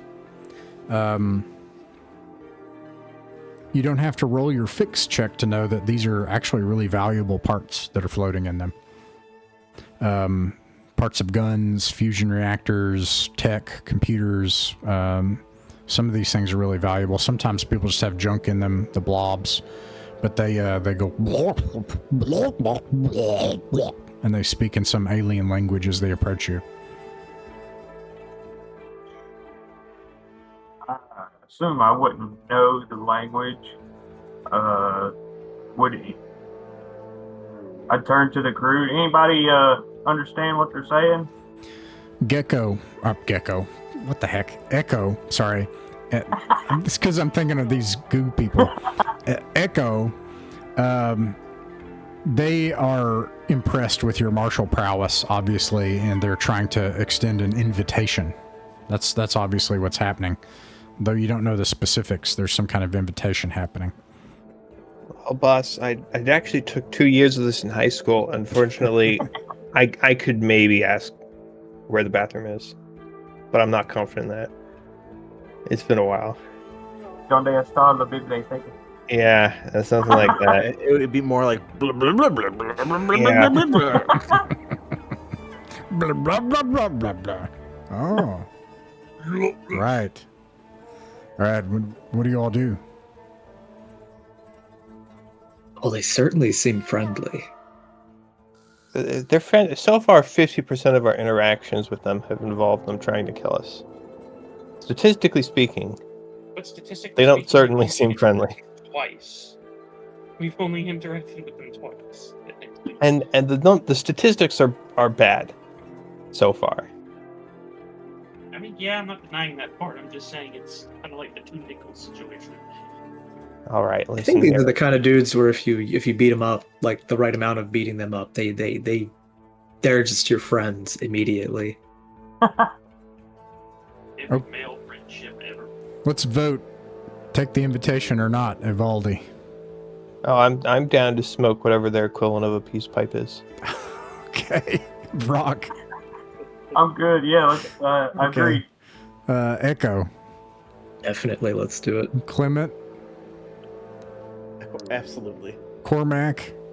Oh, hell yeah, they got gun parts in them. That's good fellas right there. You start to shuffle after them. They turn and they slowly blob their way, like, doing this kind of walking blob thing, sliding across the... How do they do it? Is it like where they collapse in on themselves? It's like a just, jellyfish. Pop back up and just kind of... And anyways, you follow them for probably 30 minutes up to the top of the ridgeline, and you see this. What? All right, There's no token in never this mind. scene You which don't gives see these anything. abilities. Oh my god, they blinded us. The sack goes over our heads and Exactly. everything goes dark. You all watch out next time you're near Mexico. Anywho. All right, let's see here. This is what you see. Give me a moment here. Let me describe this. There are dozens of these people, of these blob people. All of them have expensive, sometimes gears and components.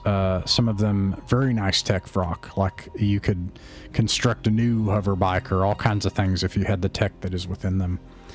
Some of them do have just pieces of junk. But there's something they always have, like it in them kind of decoratively, and then some will have necklaces. They all hold these spears, and the tip of the spears are actually glowing green.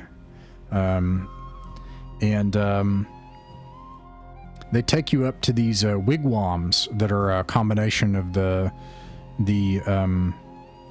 nearby flesh of the exploding parasitic egg frogs, and also pieces of old starships and things that they've laid over top to make wigwams.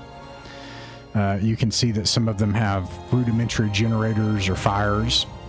They take you to a particularly large one, and one of these blob people comes out, and he goes, "I am Shaman Girth.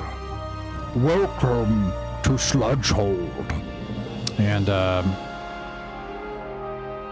you may rest here. Our warriors told me of your great battle against the Invictus Rex."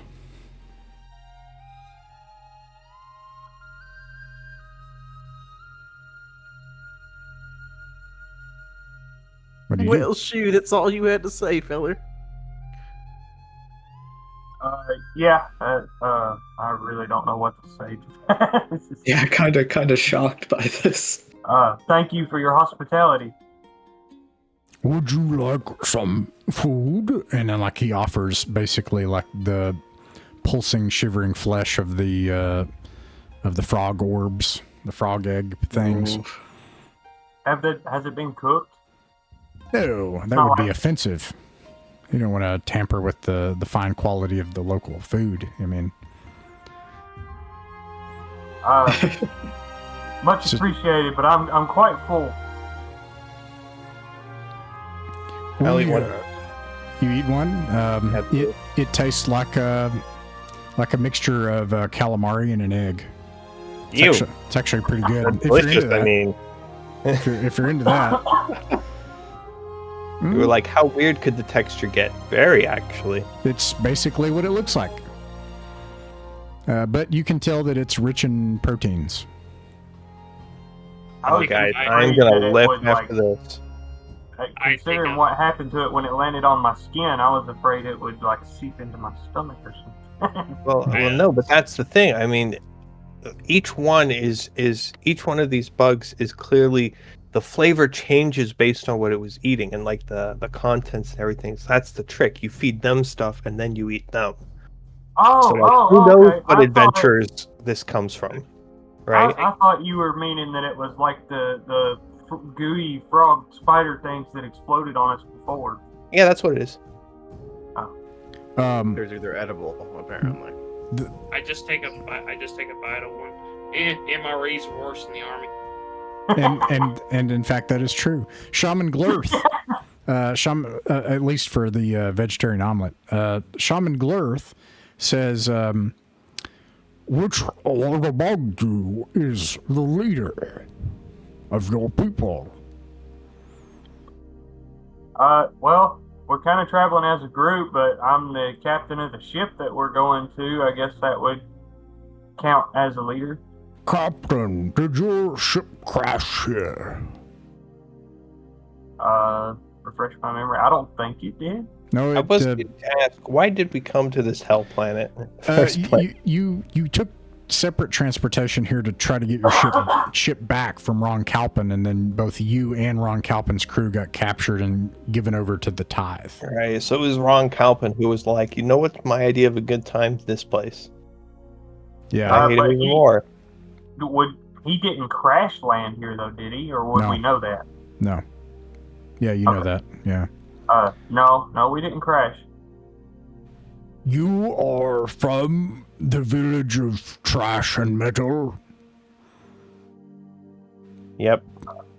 The spears then lean in towards you, and then the shaman like raises its gelatinous hand like to say, those are our enemies. I mean, we passed through there. We hate those people. Those people suck. They do indeed suck. We're not from this planet. We're not from that village, no. That village of trash and steel, they profane the sacred chrysolite.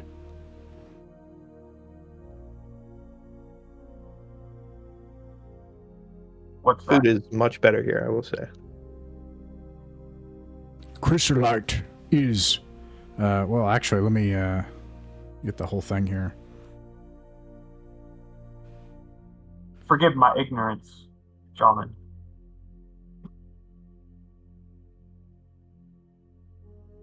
Hold on. Oh, I forgot to describe Shaman Glurth.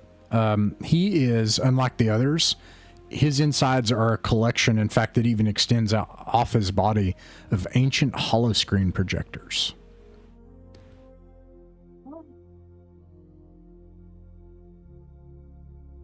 Could we tell if any of them still work while they're within him, or would that be something that you'd have to ask him? You're confident they would work. Cool. From looking at it. Shaman, do you ever get any images on your collection? And let me answer your first question first. Okay, go ahead. I just had to find it here. He says, chrysolite is what the people of Trash and Steel call the sacred stones of our land. We call it the Great Melt, the mother from which all of us issue forth. We guard the Great Heap.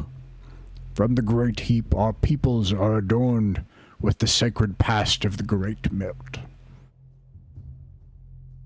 There in the heap is the orb. Power of the goddess, the Melt herself.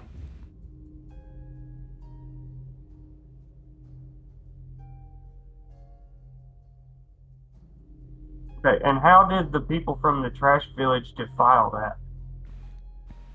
They mine and strip out the Great Melt from the land. They take all of this, and he gestures toward the generators, the pools, and then the tips of the spears. This is the power, the birthing place of our people. It is what brings us into being. You may say it is our mother, and we its children.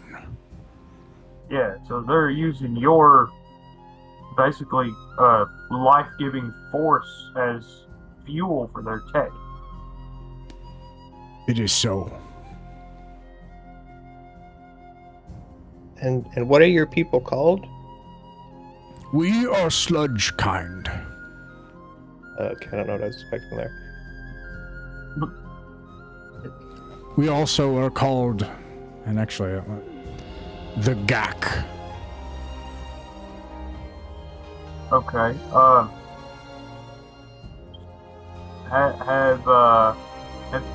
Well, you're the only one that. Are you the only one that speaks common? The language that we're speaking now. When I was trained by my forebear to become shaman, I was trained to speak the language of the people of trash and steel. Few are those who we trade among. Some of those great green ones which ride the Great Mother as if they were steeds we trade with. Okay, so you trade with the orcs. Have you ever considered speaking with the leaders of the trash and steel people to find out, if they even know that that's what they're doing? They may be doing it without knowing that they're defiling your sacred land. My ancestors long ago, we have kept this knowledge.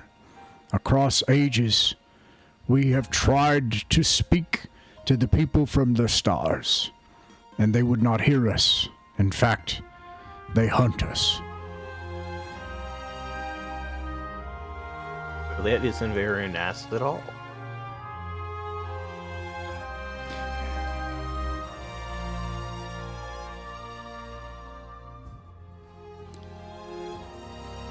If you have come from the stars but are not of this village, where are you from?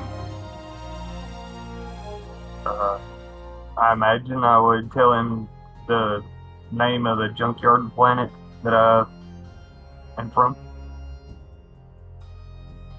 You want to make it up? Oh, do you want to use the one? No, never mind. Go ahead. I was going to say, I thought we had a name for it when we first started this, but I don't remember what it was. It's where Vrock's father ran the junkyard / chop shop. Okay. That was a front for the Space Underground Railroad. Anyway, planet dumpster. Yeah, sure. He says, that sounds like a paradise. Because they've got like this stuff that's just floating in them. And oh yeah, many of the trinkets that you have, that your people wear inside you, we had mountains of it as far as the eye could see. Incredible. He said, he turns toward Echo and he's like, your kind looks like the Intersevis Rex. Oh, gives them a wide-mouthed, surprised look. He says, yes, sure, exactly. How do you know that? You slew one. That's a very good point. Perhaps that is why you're great warriors. You carry the weapons of the people of trash and steel. And he points toward the sniper rifle and like the pit and blasters and things. Okay, again, we're not associated with them. We stole these. You're making us look bad in front of the sludge guys. I'm trying to make us look good because they don't like them. If we steal from the people they don't like, we have a common enemy. Also, we killed them. Yeah. I guess that's true. You may eat of our food. We have 3 houses for you to stay in. You may sleep, and you can trust us. You have earned our trust. Much obliged. You must leave tomorrow. We can guide you through the pass. And if you go and you rest in the wigwams, just give me a second here. You have the food that you have, and something happens. Some of you notice this. Actually, let's do a notice check. Let's do a 2d6 notice check. Let me know if anybody gets a 10, and I'm gonna, if I hear a couple, I'll throw this out. This will be if you notice this particular thing. This is a 10. Nope, no 10, no 10. Nobody? No, no 10.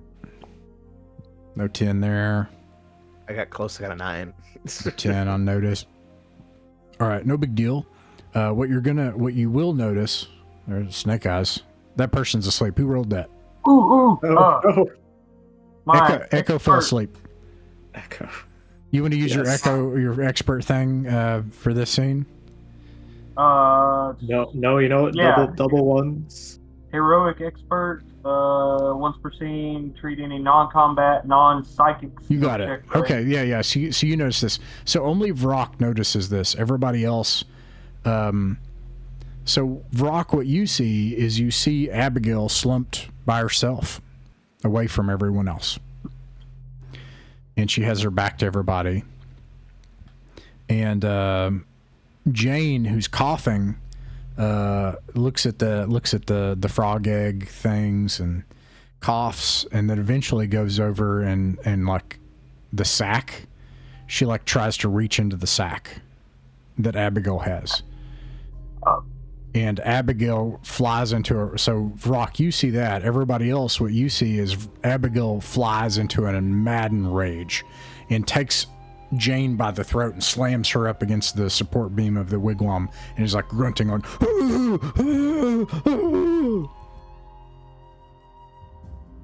and you know that she's about to snap the neck of Jane, and Jane's like coughing and spitting and stuff, and she's like, "I just wanted some of the food. It's for all of us." And she's kicking, and she's about to get her neck snapped in the next round. What do y'all do? I'd run over and try to calm Abigail. Okay, that we're gonna do some skill checks. All right, and anybody can do things. Let's go to the skill check list. This is gonna be a talk check, or you can do lead, talk or lead.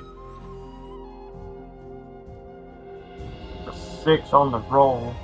I don't Okay. think I have any of those skills. This doesn't work, and not only that, but make a physical physical save. I'm gonna keep using the gosh dang it, it's physical. Yeah, physical save. Would I have seen that Rock was clearly trying to calm Abigail down? Yes. For whatever reason. Yes. Wonderful. Then I'll also try to just try to be like Abigail. Basically, what I did, or like very much earlier in the campaign, where basically I told her to sit down, shut up, and eat her basically her McNuggets. Yeah. But I try to do a similar thing. Okay, Brock, what'd you get on your physical save? 14. A 14. That passes. You dodge her, basically swatting at you, backing away. Let's see, Clement, you can also make a talk check. 1 second. This will be, at this point, I was going to impose a penalty there, sorry, but I won't now. Okay, so you got a 9. This works. So a couple things happen. First of all, You get out in front of Abigail, so she's not swatting, and you get her attention this way, and she looks you in the eye, and you see this like, she's not like furious, she's terrified, and you can actually see like the pupils of her eyes are shaking as she's holding Jane up, and about to snap her neck. And what do you say? Quite literally being the stern father that I've learned to be. Abigail, put her down now. There ain't no damn point lifting her all up, getting all wild. You know damn well that A, we're in the presence of guests, and B, for certain, we're, oh my god, I lost it. Oh, for certain, you need to act right. So put her down, put your stuff down, calm down, and we can talk about it. So you get her like looking her in the eyes, and you say all this kind of stuff, and then this loosens the grip. At least it's not going to snap the neck of Jane. And then Nart, the hob, comes in front of you and pushes you aside and goes like this, like that to Abigail, and Abigail like drops Jane and grunts, and then goes off like away from the village. And Nart says, "We've been kind of busy, pal, but Abigail can't hear you."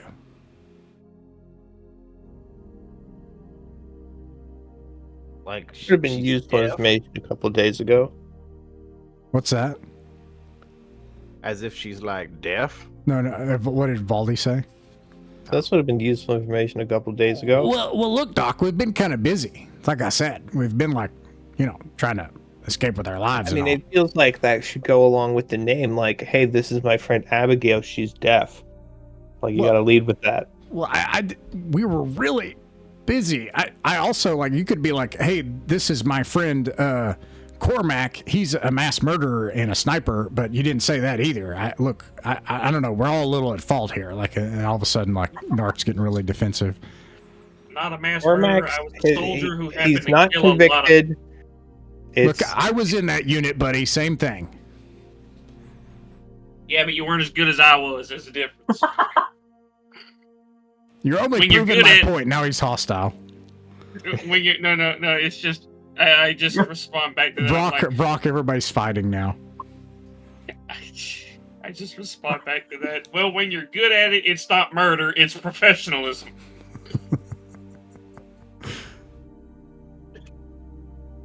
Either way, you should let me know when, like, there's a problem.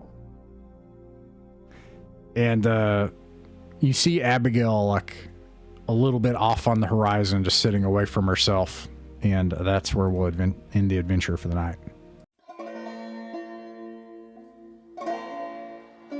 Outlaw Void is the continuing space western adventure setting by Mythic Mountains. You can find our Outlaw Void adventures in a playlist in the description. Stars Without Number is by Sine Nomine and Kevin Crawford. You can find a link to that also in the description. Sci-Fi Mythic Mountains logo is the property of Mythic Mountains RPG. Mythic Mountains Folk Tabletop Club is an international online clubhouse that focuses on folk tabletop games. Folk tabletop are the games that belong to all of us. They're not controlled by ideologues, internet personalities, or feeling unethical megacorporate brands. What actually happens at the table is the game. How the table plays is the right way to play. Like, subscribe, and share. We'll see you back in the void.